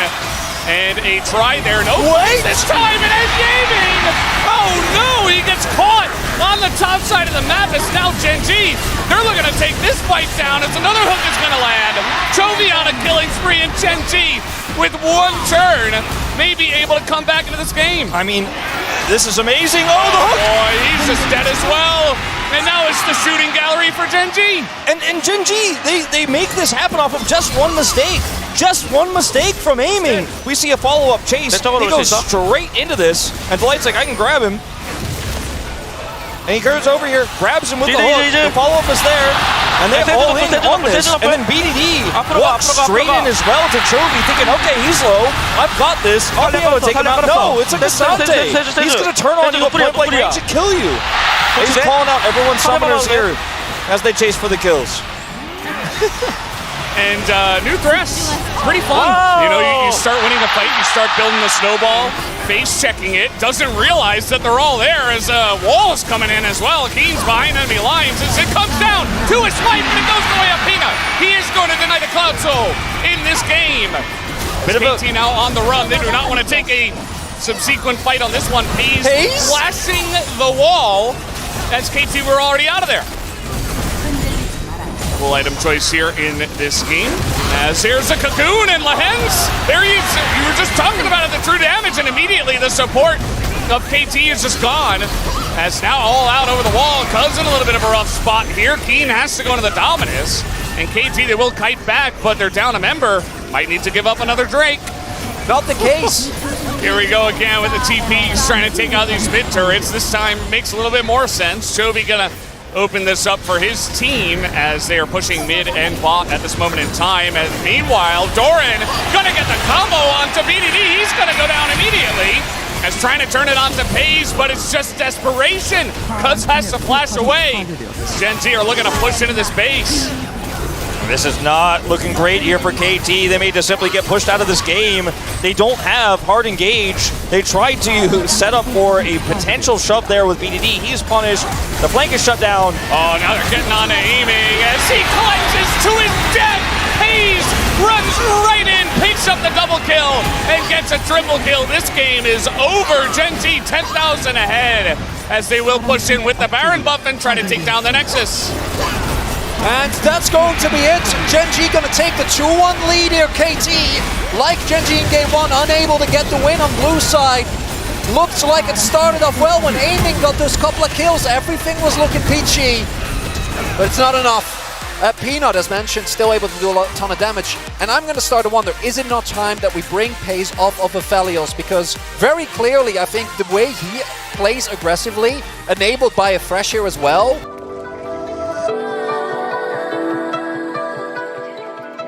well, he's going to give it another shot in this series, and we will have a blind Jax.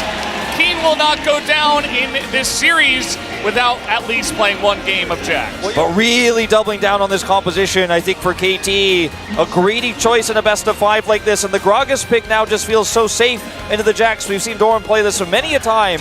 You just body slam the Jax away so he can't counter-strike you. You sit in the lane, you scale up. We'll see if they can do it here as we hop onto the Rift for game number 4 of the lower bracket finals.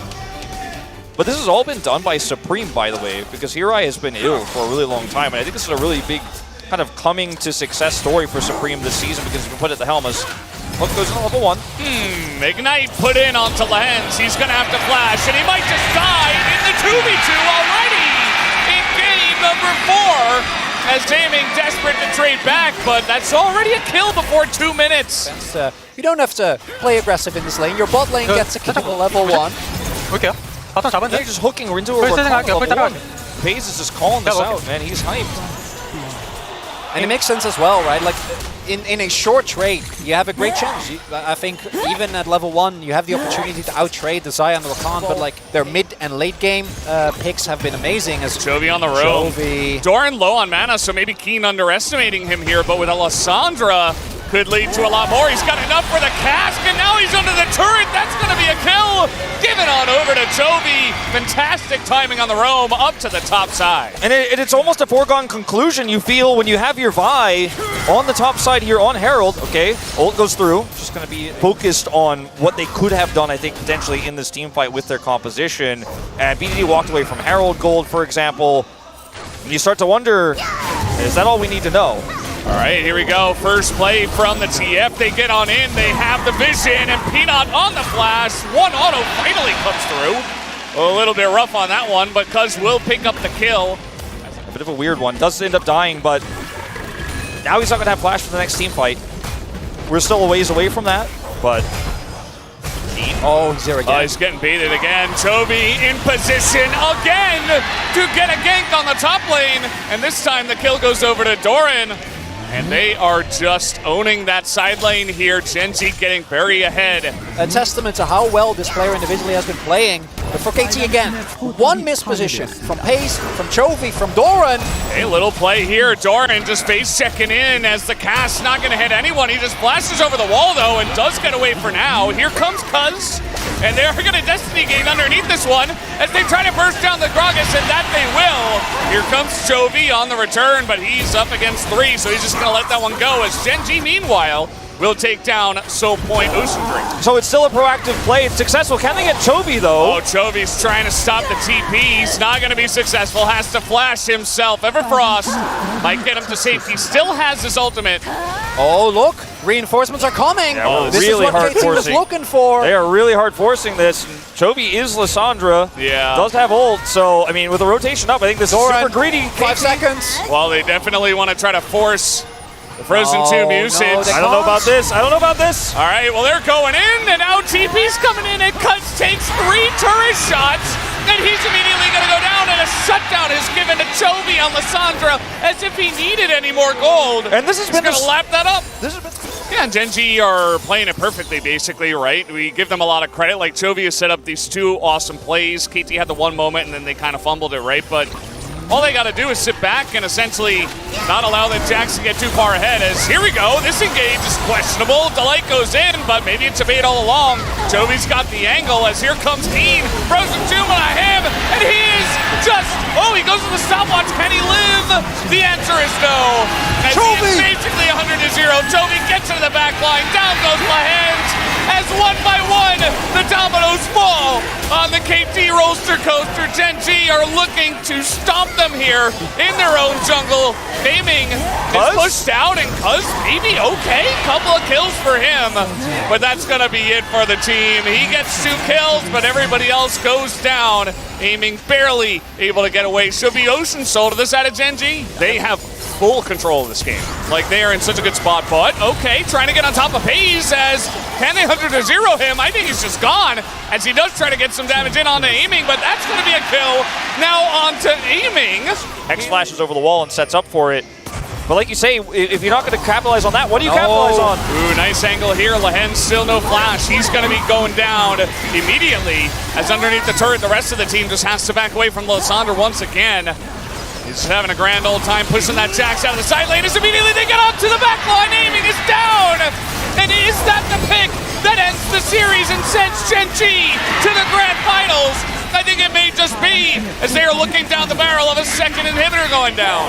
And the more things change, the more they stay the same.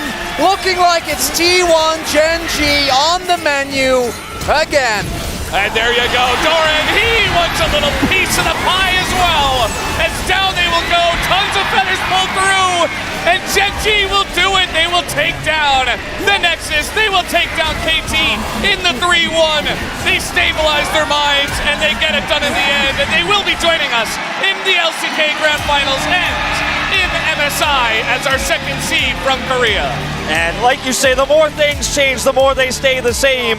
Has been around for a while, but making his first finals as well. Yeah, the Royal Road Dream still alive here for Paze if he can win that rematch against T1. And this was the first step.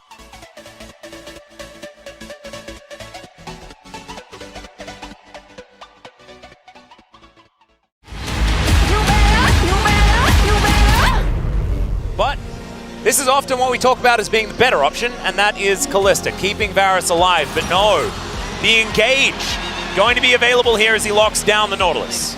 Carrier once said, I just want to play Nautilus. I'm playing these things because they're the best. After the rounds of nerfs, him having a great sense of engage is really strong. The Gragas here I like, very strong into the chase. We know Doran is good in it. But looking at it in the hands of T1, I am not nervous at all. I'm in fact a little bit anxious for Gen G on the other side because they've got exactly what they want, but they have to weather a storm. And that storm is now coming from T1. Oh, yeah, level advantage. Can he hit level 2 in time? Owner's on his way. Yeah, Owner is going to be able to see this as, all right, Peanut going to be able to take that one away. So hits level 2, makes it over the wall. That's a flash from Owner though, the flash to follow from Peanut as he looks to try and escape, but Faker is just going to put him into the cage. I don't know whether he'll have the W available as he's just going to stand still. Oh no, Peanut, and that is first blood. Faker picks it up. The troubles are already starting, and Doran, speaking of troubles, might be in trouble here as well. Yep, that's Owner rewarding his top laner for scouting out his jungle.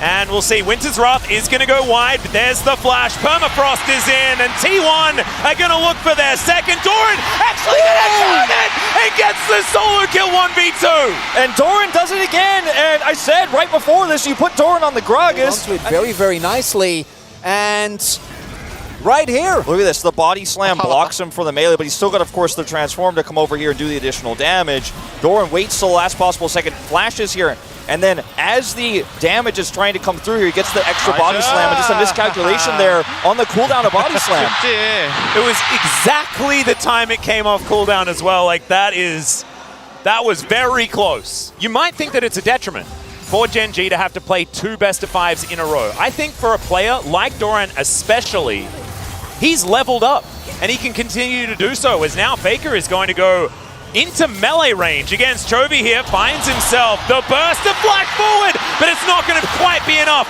to lock down the kill. That is why you always drink your potions, ladies and gentlemen. Flash for flash, though, and Faker he's laning real well today. We're mostly ahead of the roam because they have actually been playing the lane out very well, right? So we saw previously as well when they were going for the invades, Gen G was ready to commit, knowing that their bot lane was on the roam. Okay, they're going to look to try and escape from this one. Flash out from Carrier as now Bladecaller not going to get the snare, but the Q is going to miss. Featherstorm has to be invested. Actually, a huge cooldown is here on the top side. Zeus is looking for a solo. Just needs to hit another shock blast, and that could be a dead Doran, but no, he takes a drink, and he should be all right. Just Gragas things, I guess. As mentioned, as Doran. Yeah, looks for some cooldowns immediately. The flash out from the Gragas, and Zeus, I think he's done it. There's the return of the favors. No, Doran's going to be able to make it out. He just walks it off. There will definitely be a Featherstorm for that one. We'll see whether Gen G can even things out on the Drake score. 600 gold the lead here for T1. As, yeah, Peanut gets all the information. Doran's over here as well as Zeus. Can he stay alive as in goes Peanut? He finds the Cyclone. Zeus could be taken down, but no, it's the fadeaway ultimate from Owner to save his top laner, but I don't think it's going to be enough. There's the Q, and now Owner is underneath his turret. Faker is going to come in and look to save his jungler. And once again, Peanut is put inside a cage. He's done this so many times, he's going to stop it. There is the depth charge, and Delight is going to get them out of there, but it's not going to be enough to save Peanut. A 1-for-1 in the end. So much money being picked up on this Jace right now. Chovy? Oh, great little charm here from Chovy. As Zeus finds himself the shock blast. Chovy still needs to be careful. He flashes to get the Orbit Deception, and that's the solo kill. Really big moment there from Chovy. Incredibly impactful. Currently, I think 18-4 after yesterday. Yeah. On this champion, 2 levels up as well. And you gotta respect it. You know, Zeus here goes back in. He actually gets the knockback, which is pretty well played. It's the best he could have done there. But he's pretty reliable when he's on a late game carry like this. That's mean. Are they gonna target him again? Maybe. Well, Owner is in a little bit of trouble. There's the charm. As in goes Delight, they are not risking anything. They're going to make sure that that is a dead Sejuani. He has to use both of his Cyclone charges on kind of nothing. As Doran looks for the angle, it's the cast to deliver the jungle, and that should be the Drake. But now the team fight in Everfrost is beautiful here from Chovy, as it's a double kill for Pays. And Gen G have bet on this composition, saying we are going to be the better team fighting team. Going into Zeus here today. And what is very, very cool to see is that, hold up. Speaking of which, finds another gorgeous cask. The special delivery into the Cyclone of Peanut, and Zeus is dead once again. T1, it's a T1 Baron, and Gen G, no vision here, but they are aware of this. They're going to have to rotate over quickly. TP will be denied. Jovi, no. can he find it? No, doesn't actually see him. And now Teleport is going to have to come in here. Gen G in position. There it is, and the pickup immediately onto the Ari. Oh no, Jovi's being caught there before. And not only does he not deny the TP, but he's picked instantly in this fight. TP wasted to Another 5v4. cage goes down. Let's see what they can actually find here as Peanut is able to use his warrior tricks to the Baron is down incredibly low. Peanut gets stunned. Can he flash in? He flashes the wrong way. Can he get over the wall? The answer is no, and they pick up Peanut anyway.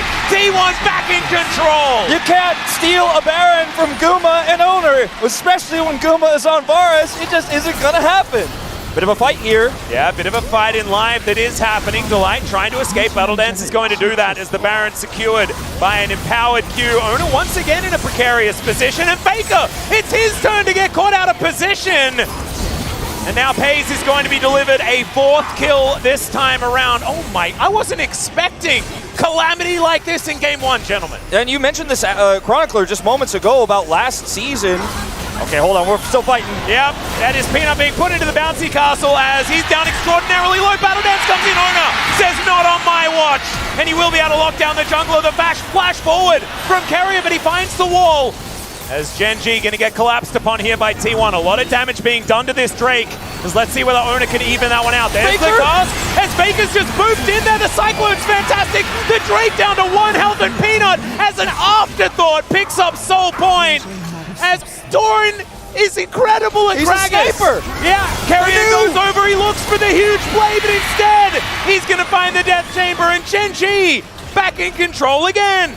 I really disagree with you because I don't think you're really trying to close the gap on this Gen G composition. You're trying to zone it a little bit and set up for damage, and you need more damage. Getting the approach on this team to set up cages isn't really the way this comp operates. Well, that's a hook. As, oh no, Owner is down so incredibly low, finds another fadeaway, but it's onto a clone Peanut. He does end up having to flash, as now Chovy's taking matters into his own hands. Owner still in a bit of trouble. It's another huge cast. Faker's inside his own cage, but that provides safety to the grand entrance. That is going to seal the deal, and it's a double kill for Pays. Is it going to be the triple? There it is. And can he get a quadra in game 1? Peanut does have Cyclone. T1 want to stop this, but I don't think they can. This is Soul, as they are going to be able to steal it away. They deny the Soul. Owner, he will die, but... How is Shadow Flame Gragas tanking that much? I don't get it at all. W, he presses Level W. 18, maybe? I don't know. Well, in goes Jovi, finds another charm, this time onto his ex-teammate Carrier, and Pays will get another kill. It's his 9th of the game, as Peanut is going to take matters into his own hands. Gumyushi, he goes golden. It buys some time, but the Featherstorm is there, and it's a double.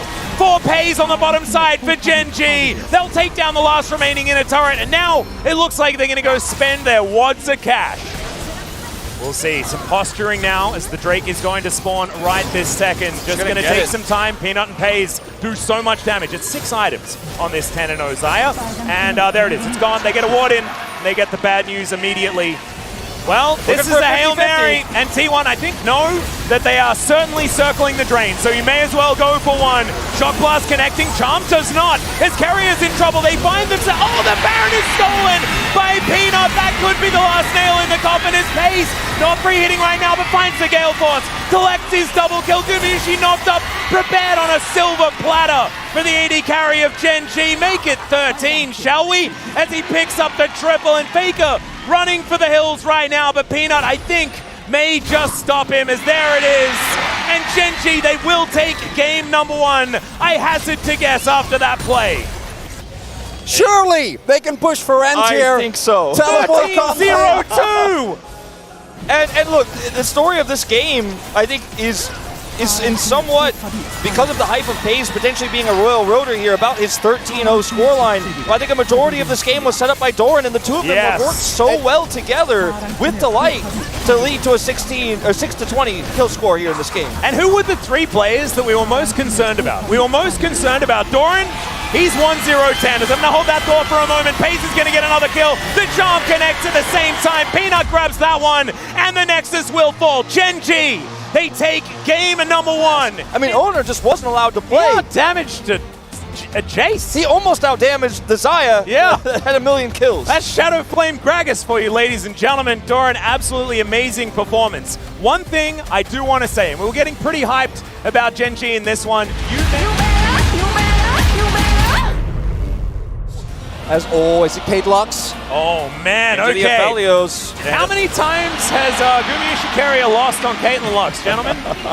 And this is his namesake as well, right? It really is. Yeah, the Lightning champions, Jace and Cannon. Jace didn't quite work out. The Cannon coming through blind here. What is Doran going to pick? And it is, to me, okay, well, you know what? Yeah. Why not? It's a decent matchup into the Cannon. Like, if it ain't broke. I haven't seen a game where they've lost with this particular duo. That is because they haven't ever lost. They have been by far the most dominant 2v2 lane in the LCK. You could say what you want about Guma's team fighting, as he is vulnerable. Oh dear, there's the flash over from Delight. The charm is going to land as well immediately. He's flashing away. His pace is flashing for it. But the Lucent Singularity, it's going to be enough to save Gumayushi's life, but not actually scryed or anything like that. Let's see whether Peanut can find himself an angle. He was looking for that counter gank opportunity. Hard to pre-6, especially with this Dredge missing, and this means he might get double scuttle. Life Binding comes in immediately. The cleanse has to be used. The trap was down. Definitely a great reason to use that summoner spell immediately, but now Pays in a very rough spot, and Gumayushi Carrier bearing down on them. And this is with Guma losing a flash and half his health bar. Gonna use the movement speed as Guma. Oh dear, Delight, he's just gonna flash on him, finds the hook there as well. Flash out immediately as Pays. Not gonna find too much of the damage. Once again, Gumayushi limps away, but he gets the cannon. Yeah, nigh unkillable here on the bottom side of the map. Means man advantage here towards his top side as T1 a little bit late on the rotation. We'll see whether Gen G can lock this one down before everyone turns up, and it looks like the answer's yes. Shelly gets her eye poked multiple times. The eye, though, collecting it, going to be a difficulty as Chovy going to try and get himself out. Ace in the hole comes through. That is first blood. Going to the Viego. Was it worth it is the question. As Zayas is going to go down as well. Peanut flashes to safety, but Owner is going to pick him off. Carrier awarded with the kill. Feel like it here as T1 in so much control this game. Yeah, that's probably not going to be worth it. If Chovy gets out there, I think you're not going to feel too bad about it, but that's not the case. Kill going over to Owner as... Doran? Okay, well, Owner is taking a lot of damage here. There's the cast. Owner doesn't have any mist remaining. And there's the boop with the barrel. As solo kill as Delight is in trouble as well, Gumayushi. As congratulations to Peanut. 1,500 kills here. You also see like the perfect lineup there, right? With the cannon ult being right as big as Doran. Yeah, he just also got the drugs. And now he's out of mana, but he gets a blue buff. Performance is on a lot of different picks, but when he's on the Gragas, even down on CS, he's going to be the one who absorbs the pressure. Hook is going to connect here as they knock up Owner. He's in the bouncy castle forever. The Heartseeker is not enough. And what's really big here is there's no Crescendum anymore, because otherwise they might just get first turbo right off that Zeus. Well, Moonlight Vigil comes down. Zeus looking for even more. Grabbing him. All right, that first teleport. This dragon going down very, very low as Chovy finds the charm. It is onto the jungler. They secure the Drake because of it. Warrior Trickster going to be used as... Oh, Peanut! Just outplaying here, but he is still going to be moved back by the Q. Has to flash to get himself out as Faker's still looking for even more. And Doran, with that barrel in position, they are going to be able to complete the heist. Heist successful. Chovy hits the crucial charm. Oh, Owner this steals ward. those. Oh, they know. That is so much value. The light binding comes in. Peanut going to get out as... Oh! Okay, there it is, the final spot. Oh, what the heck, Peanut? That was so silly. As now Zeus should be able to punish Delight, but he flashes. Pays flush down the kill, and a flash comes out as well. As now Chovy, he's looking for the charm. He does find it, but it's not enough to save Pays, but still, Zeus is going to go down. The confidence that these players are moving across the map with us. Peanut, sneaking suspicion here. Doran, so calm too, holds the recall, and will get it off. Peanut sets up the second knock-up here. Absolutely, 30 CS in the lead. Outer turret now under fire. If they get another one, that is huge. Oh, the layering of CC is fantastic with Doran. Yeah, a lot of vision available though with that Rift Scuttler that it was taken by T1. Zeus in flank position, unseen for now. As Gen G, this is dangerous. T1 biding their time for the moment. The line of traps has been set up. Faker doesn't find the Q, but he can fish for another one of those. A little bit of time. Zeus' flash is coming up. That could be the timing they want to engage with the Maelstrom. Yeah, Loosen Singularity coming down. A fair bit of poke here available as Faker's just going to move in. Peanut going to have to use that Cyclone. He secures the Drake as they just bring Doran out, but he goes golden. Zay is now in a little bit of trouble, but Peanut is going to burn down. The Lux collects the kill. Thanks to that one, and now Faker is saying it's cleanup time. Can Pace do anything? The answer is definitely, as wow, Faker almost falls down, but still, Pace going to get locked down by the final spark, and now it's the flanking Lux. The scariest, the most deadly, the life binding from max range. Pace locks down the cannon, but Chovy and Pace is still going to die. Gumayusi grabbing the double. Yeah, immediately they started up as soon as they get that control ward down. Information now given, Peanut on vision now, as Doran finds the flank. Can he get it? There it is! The delivery, but Gumayusi's still alive for so long, but Chovy will be able to take him down. Pace still alive, flashes away from Ona, and in the backline it is Havoc being wrought on T1. Another charm will connect. Faker is incredibly tanky though, as now Doran has to get out of there. We need to see the carry from you. Pace is over the wall, is carrying the final spark, is avoided, and Pace will do it. He does have a huge advantage. Soul Point now on the table. They do so much damage to this Drake, but T1 not going to go down without a fight, as it is going to be secured by Gen G. They look for the flank, but the hook is going to connect. The charm connects as well, and Faker is just obliterated. And Gen G are going to be able to just walk out. T1, no response to this Dragon. I think 100 to 0ing this guy on this Aphelios is going to be as easy as find a flank as Doran. He's going to do just that. Gumayusi does QSS though, as Chovy finds the angle, doesn't find the charm though, as now Faker's looking to protect his teammates, but Zeus is going to be picked off, and now Faker's going to get body slammed. Chovy is just dancing around the fight, but Moonlight Vigil crucially goes wide, and Gen G will have to back away. We've seen these teleports from Zeus before. This is not the one you want. I mean, Gen G might be able to push to grab this inhibitor here off of this play, and Gen G once again just striking back. Doran coming into the mid lane. They might be able to look for even more here. Guma's respawned, but they've got a wave. Who is this Doran? I have no idea. Where has he been? Where did he come from? I think he read Reddit. He made the mistake last night, and he heard what people were saying. And he's like, well, I'll just have to show you, as Faker looks for the Q, doesn't find it there on a Pace. He's going to connect his though, does a bit of damage back as the cask, just to try and disengage here from T1 and Gen G. Oh my goodness, this has to be imagine the one that, fight. do anything to get Pace's flash so we can win a team fight and get a Baron, but let's see whether they can do it, as Peanut looking for that flank angle already. Faker soaking so much damage, has to flash to get himself out, as there is another cast to get the mini stun. They collect him with the anchor. Absolutely amazingly done from Delight and from this Gragas, as Faker goes all out, but he's going to have to get out, but he's not going to be able to. Chovy picks up that kill. Ona's going to pick up a minion wave. Zeus is 1-6. It's the elephant in the room. He's been caught so many times this game. Well, Chovy's inside the Baron pit, but Faker all on his own. Delight in position once again. The charm's going to land. The dredge line's there. He mitigates the CC. Goes all out against the Nautilus. Can Faker survive this? There are so many Gen G members bearing down on him, and Faker accepts his fate. He needs to get into that death chamber as soon as possible so that he can be out to defend. And maybe we see a Royal Rotor. We could. Pace, and if he does it in 3, oh my God, Doran, he finds it again! The body slam flash double kill for Chovy. Carrier, nothing he can do about it. And that is going to be Gen G sealing the deal on this game number 2. And T1, they are not out of it yet. There is still hope, but it is hanging by a thread. Match point. They're doing great, sure, but Pace and Delight are not giving him any opening. So if Guma and Carrier get a couple of 1,000 gold lead, but the rest of the map is in complete shambles, Zeus dying in the 1v1, Owner unable to match the impact that Peanut has, and the same for Chovy, making so many big plays. And they are going to hibernate here, scrolling through a few different options here into the Snar. And I think the boldest choice is the Renekton, but it is at a big risk into a ranged matchup like the Snar. The Veigar comes through. See, LeBlanc is available, but we've seen what Vegas can do to it, and instead, it's going to be Lissandra, a pick that they have banned game after game. That is what they're going to use into the Veigar, into the mid lane this time. Now is the time to find it, T1. This is the game to do it. We'll see whether they can. we get into game 3. You can walk everywhere, make anything happen that you want to, but the opposite can feel true as well, as Zeus already in trouble, but Doran taking way too much damage. Roar of the Slayer gonna connect the minion. As Zeus might have just been baited into this one as Peanut comes around to try and repair the damage that Doran did as they just dive over the top of him. And Gen.G turn it into first blood. Bit of a close call there, that permafrost not hitting.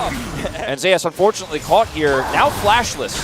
Well, now Chovy doesn't have level 6, but he can get out of the cage. He utilizes the claw in order to do so.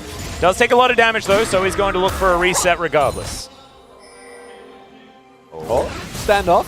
Yeah, this is a little bit frightening on both sides. As Chovy down relatively low, 6. finds the Circle of Frost though, as there is that level 6 Frozen Tomb just taken by Faker. And now Chovy going to turn it onto Owner. He goes invisible, but it doesn't matter. The claw will still get you, and Chovy gets his second. Seems to be the main carry here. You can run into this issue. Oh my god, if they get Guma behind! Goomer is going to be able to flash. He's only level 5 though, as Carrier just going to protect him using the Abyssal Dive. And this is a huge opportunity now for Gen.G to actually turn this game into their early Drake control. The Herald hasn't spawned yet. Owner has level 6, so finally he's relevant. Oh but they're my not god. going to be near him. Ignites there! Faker doesn't have TP! And Peanut has flash. Claw going to come in here as level 5 for Carrier. Gumayushi, he's just dead. The Glacial Prison comes down. Carrier tries to escape, but he might die as well. It's the cell phone for Chovy to make sure that he stays alive, and they're continuing the dive. Carrier not going to be dived this easy as now Faker is going to flash cage, and Zeus is coming in as well. Massive knock-up. Pace going to go down. Faker collects that one. Chovy, he's out of there, but can Delight survive? I do not think so, and T1 are looking for more. Great battle dance is going to save Delight's life, so in the end, it's actually just a 1-for-1 unless... No, Peanut's going to flash, does land the Q to Zeus, but T1 not going to die. But this is the first T1 moment I feel like we've seen in this series where it looks like it's good. So does it! And that solidifies the advantage for T1. And T1, they're a team who will turn dives on their heads. So Drake's still up. Moving into position as Doran having to deal with 3 people. Does have Meganar almost close, but he's just caught mid-hop, and that is Super Mega Death Rocket doing exactly its job once again. More plates going into Gumayushi. T1 coming alive here in this series as Faker inside his own cage. Peanut just throws the wrong direction, but that is Arctic Assault landing. They will be able to collect the kill onto Faker still. Zeus trying to trade back. No, never mind. He's going to skip that. It's an express line train. Yeah, she hasn't really benefited from overheal either. So, you know, the lack of vision here is a bit scary. Whole bunch of pings going down here as he puts down the Flame Chompers, but there's the Permafrost. Chovy, it's just going to flash for it, not wanting to waste any time, and they just eviscerate Gumayushi in his own jungle. T1 unable to collapse quickly enough, but they were so close to getting there, just not quite. Well, Faker has the cage. He's going to place it down now. Does find the Xayah with it. Dark Matter does a little bit of damage there as in goes Owner. I don't know whether he secured a Peanut. He's able to take down the Herald, but can the team fight be won without this Jinx for T1 is the question. Huge Gnar from Doran, but another Event Horizon goes down. It's a big knock-up as they take down the Gnar. Guma's here now. Chovy should be able to get himself out as Gumayushi is just running to catch up with his team, but Owner for Doran, and it was picked up by Peanut there, the Rift Herald. Actually there on the W. Really, really nicely done. Oh, yeah, amazing. Yeah. That's why Carrier wasn't able to appear there and look for the Devour. Maybe Carrier flashed, or rather Guma flashes to him if he's able to get over there, but he does not. As this is an engage here from Owner where he gets into the back of the pit here, but unfortunately without an AD carry, the damage just isn't there. Heroic knock-up here from Carrier when the cage is set though, and T1, I think they did this about as well as you could have ever hoped to do without an AD carry, as this is that knock-up coming through from Carrier. They take out Doran with the ult. It's a ton of damage here, and you can imagine if Guma is here, it's a different story. Yeah, crucial there was that Pace, while he did get the kill on Owner, probably should have helped the rest of his team. They didn't choose to do so, so they were lacking damage. And into Kanch and Sion, you're not going to take them down with just Lissandra. Well, now Gen.G have started up yet another objective. T1 now with the Jinx available. This is going to be a very different story. Super Mega Death Rocket doesn't get the steal. Shirley is going to be popped down. Carrier looking to try and stop it from getting the charge, and I think they might be able to do so. Teleports come through to try and save the moment. He's going to get in here. Doesn't have Featherstorm, remember, as T1. They should be, no, they're not going to be able to stop it. The Devour has to come through, but Carrier's going to be quickness, and the Scion He's surviving for so long. Delight gets out, Peanut gets out, no one does. It's fine. Never mind, it's okay. All good, all good. Yeah. Well, I've got one word for you, gentlemen. Double infinite scaling. See whether T1 can take it really long. Doran's going to get caught out. Immediate cyclone, and they shut him down. They see 1 second of opportunity, and they pounce. Able to pick up the Drake. Oh, that's an immediate knock-up onto Carrier here, but the Event Horizon is down. Carrier can eat the Grey Health. Can he get out? No, he cannot. Doran gets his immediate revenge. As now Chovy behind his thralls. Yeah, they're going to look for that Baron opportunity. Claw now on cooldown for a moment, but the Baron is getting lower and lower. Baker does have that smite available. Event Horizon going to be utilized. Super Mega Death Rocket somehow finds a gap.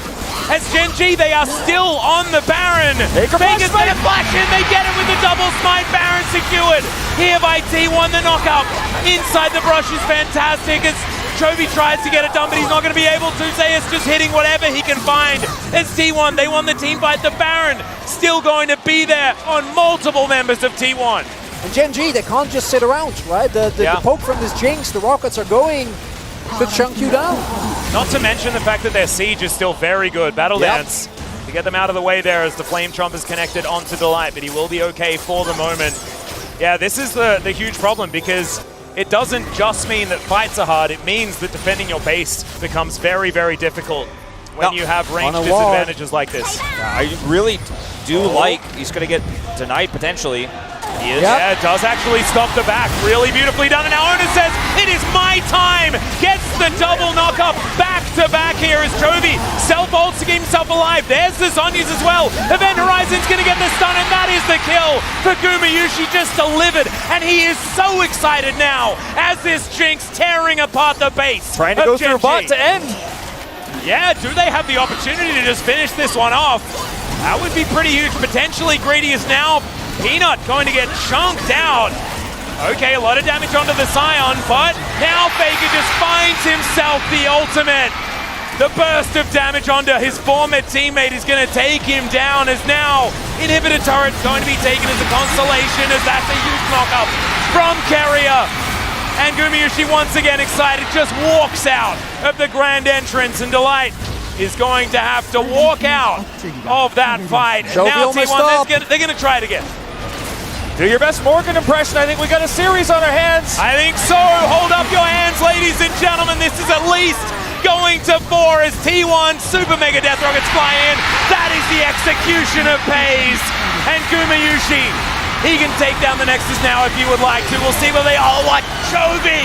Chovy finding a massive amount of opportunity, but the Nexus is still dead. And T1, they will bring us to game 4. We might match what we saw in 2021 over double the damage. Yeah, Guma showcasing that for as well as Pays has been playing, if T1 needs someone to step up, he's been that guy all playoffs. He was the guy at Worlds, and he's showcasing it here again.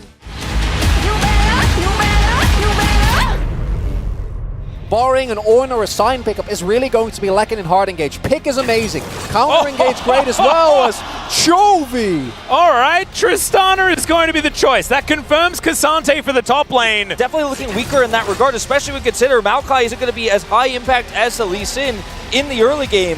And while this Tristana pick is going to be designed to get Pyle, Faker has had this entire series, and we'll see whether they can get behind the GOAT and bring us to Silver Scrapes. Was also the decisiveness of T1 that was one of the big reasons why they won the previous game. Every time Gen G made a mistake, they didn't just try and punish them, they forced them to respond and then would go for another trade and another and another, and Gen G was clearly caught off guard, playing very differently. I do think though that, as you point out, this Tristana, when it comes to lane dominance, can be very obnoxious to play in. So Gumayusi going to see whether he can show the young man a thing or two about how to pilot this champ. We'll see whether that is going to be the case, as Doran and Zeus just battling it out. Zeus looking for the solo bolo, and he gets it! No flashes required! No flash from either player. But I am getting flashbacks from yesterday. Game number 1, getting solo killed by a Scion, starting things off a bit rough here for the top laner of Gen G. And we're going to see it once again from the Scion perspective here. Zeus just cleaning him up. And buying a call here as Tristana, as now they both have level 6. Chovy needs to be so respectful Yeah, there's a lot of culls in this game, actually, as Faker is just going to charm forward. There it is after the flash. The kick comes in, but he had the Q well and truly prepared, and that's Owner's Lee Sin, ladies and gentlemen. You only get one Buster shot. You only get one. He's going to be able to get the follow Q through. Owner's Lee Sin is an absolute joy to watch, and there is a lot on his shoulders this game, because you mentioned the late game is going to be a difficult thing for T1 to navigate. Not if they're fed out of their minds, guys. That'd be absolutely fine. Nature's Grasp, though, going to come forward here as T1 are going to be snared. They stand behind the door, though. Keria standing stalwart. Still, Doran trying to get stuff done, but he gets roared at, and it is massive here for T1. Gen G have to about face get the heck out of there. So they can get some money onto Pays. Nature's Grasp to come forward. That is the guarantee on the charge. Can they find more, though? It's Keria going down relatively low, but he's just going to stand beside his teammates. He should be fine. Faker misses that charm onto Chovy. Could have been devastating. Maybe not necessarily the case. And if Chovy gets to level 18 and has 3 items, like Tristana just does stuff, right? Draw a beat is pretty crazy as Doran looking for an opportunity, but he just can't hit this Scion with a Q. It's impossible, apparently. He's the most nimble Scion in the universe. As Zeus, Train's going to come on through. Flame Chompers do some work, but Zeus just does not care about taking damage at this point in time, because he just doesn't take very much of it. Shirley's going to come down and break open this turret. He got it. Oh, okay. First turret blood does go over to Chovy, so there is at least that. But Gen G, they take the more important turret on the map. And Gen G now, with 4 members here in this mid lane, look to try and stave off the pressure. Flame Chompers going down. Doran trying to get out of there. Does so with the W quite nicely. As Shirley eventually goes down, but T1 is still here. They have another minion wave. Moonlight Vigil comes in just for the poke damage. Does manage to get out of there with his unstoppable as Faker just dives on forward, finds the Everfrost as Buster Shot comes in, but immediately Doran presses the button. Faker gonna be taken down. Moonlight Vigil does a lot of damage though, and they have to be careful. Carrier with the disengages. Owner possibly caught out. Chovy diving forward. The train's gonna come in. He wants to save his jungler, and I think he's gonna do so. Zeus helps out. He'll grab the kill as well, as it's an aggressive Dorgamuchi coming on forward, finds a snare. Zeus, is he unkillable or is he not? He does go down, and now Pays is excited. Owner finds it. Absolutely massive in this fight as the zombie Scion is getting involved. He will fall down in Keria, and Owner will fall as well. Gumayushi last man standing, and Gen G win the fight. Makes such a big difference. And now all of a sudden, Chovy is fed. He is. Now Pays getting some damage onto Keria. Good door placement. Makes sure that he doesn't take too much of it. As this inner turret under fire. Faker moving on in, but he's going to go back because this inner turret has been taken out and they need to defend as Chovy's getting to work on this one. Teleport to come in as well, just to make sure as Charm connects, just invades the territory of Gen G. Is now Doran diving forward, does find Zeus, but not exactly a priority target. One could say knock up onto Pays. He gets ulted by Guma as well, but he's going to be able to walk it out. Has Delight there also, but Pays needs to be a little bit careful. Last Whisper completed for the Jinx. That's too ulti's gone though. In this fight. True. Oh, Charm is dodged by the buffer of the rocket jump. Oh, good knock up there onto Pays as Everfrost is immediately cleanse splashed. And now Faker looking for more. He finds another one. This time onto Delight into the backline. He does wild growth himself, and they manage to get the kill. Reset for Chovy. Jinx is excited. The resets for Chovy and resets for everyone. The Jinx is absolutely massive. Peanut may have gone too far forward, but T1's health bars are evaporating. It's a triple kill for Pays, and Gen G are moving towards Baron. That even though Pays looks like he's misplaying here as he gets caught by the edge there of that Scion, the cleanse flash is immaculate. And here it's not Pays getting charmed. Delight actually blocking it for Pays. What it looked like. Yep. And just look at him calling to follow for the chase here. So hyped. Yeah. The guy is just not, he's not playing like a rookie. It's so difficult. Well, Dom's now completed for Pays as well as Faker just dashes forward. They get another Nature's Grasp, but he doesn't have another Zhonya's, and it's a kill for Pays. Chovy now takes that as his moment to dive forward. Zeus just trying to retreat. Owner wasn't in position to go for any sort of engagement, and without Faker they can do nothing to stop the onslaught on their structures. We'll never know As T1 gonna get teleported on from inside their own base. That's not fair. Okay, Doran, Chovy in position on the flank. He doesn't exactly have any CC to offer, and he's now gonna get stunned up into the waiting arms of Zeus, but the flash is going to come through. There is the buster shot, and somehow Zeus not unstoppable while that happens. As now Doran caught out of position. He's got a lot of health, and he's tanking for a long time, but Moonlight Vigil is gigantic, and now Faker finds the cleanse into the backline. Immediate cleanse there onto Pays, but it's a double kill for Ona. Chovy is dead, and Genji, they have overstepped. Now, Nexus turrets are under fire here, so eventually you do have to go back here as T1. You want to chase down and get these kills. Ona's hiding. Oh, Ona. TP. Yep, there's the teleport. What he lands the Q as well as now Pays by himself, and Ona looking to take it. He does secure the kill, but he goes down in response. T1 back in control of the Rift, and we'll see whether we can get into this Baron Pit as T1. Nature's Grasp just going to zone, and now the Scion going to be caught. The Q not going to be enough. Flame Chomper's going to come in. Isaiah's going to be interrupted. He cannot ult out of this one, and Explosive Charge is going to do it. Pays immediately diving forward. Ona, can he find it as he does try to look for the kick flash, but Pace has a stopwatch, of course he does. And now Ona, he's going to get a kick, but it's not the one he was looking for. Peanut going aggressive, Chovy diving in, but he gets the reset. And now T1 trying to back away, but Pace is at full health, and they have Baron. It's so difficult to defend your base now. I don't know if they can. They can't even get back. Now Faker's struggling to recall here. At least the inhibitor as Respawn's going to buy a few more seconds. Doran STP, but it's 30 seconds. Well, Faker has Flash, and he is alive as Chovy and Pays draw a bead. Now level 16 for Chovy. You see how much damage he is doing. Carrier trying to put that door up in front of the Nexus. But Genji, I think the upset may happen. The charm is going to connect, but it's onto Delight. So much damage from Yuchi. He's found it. He found the moment.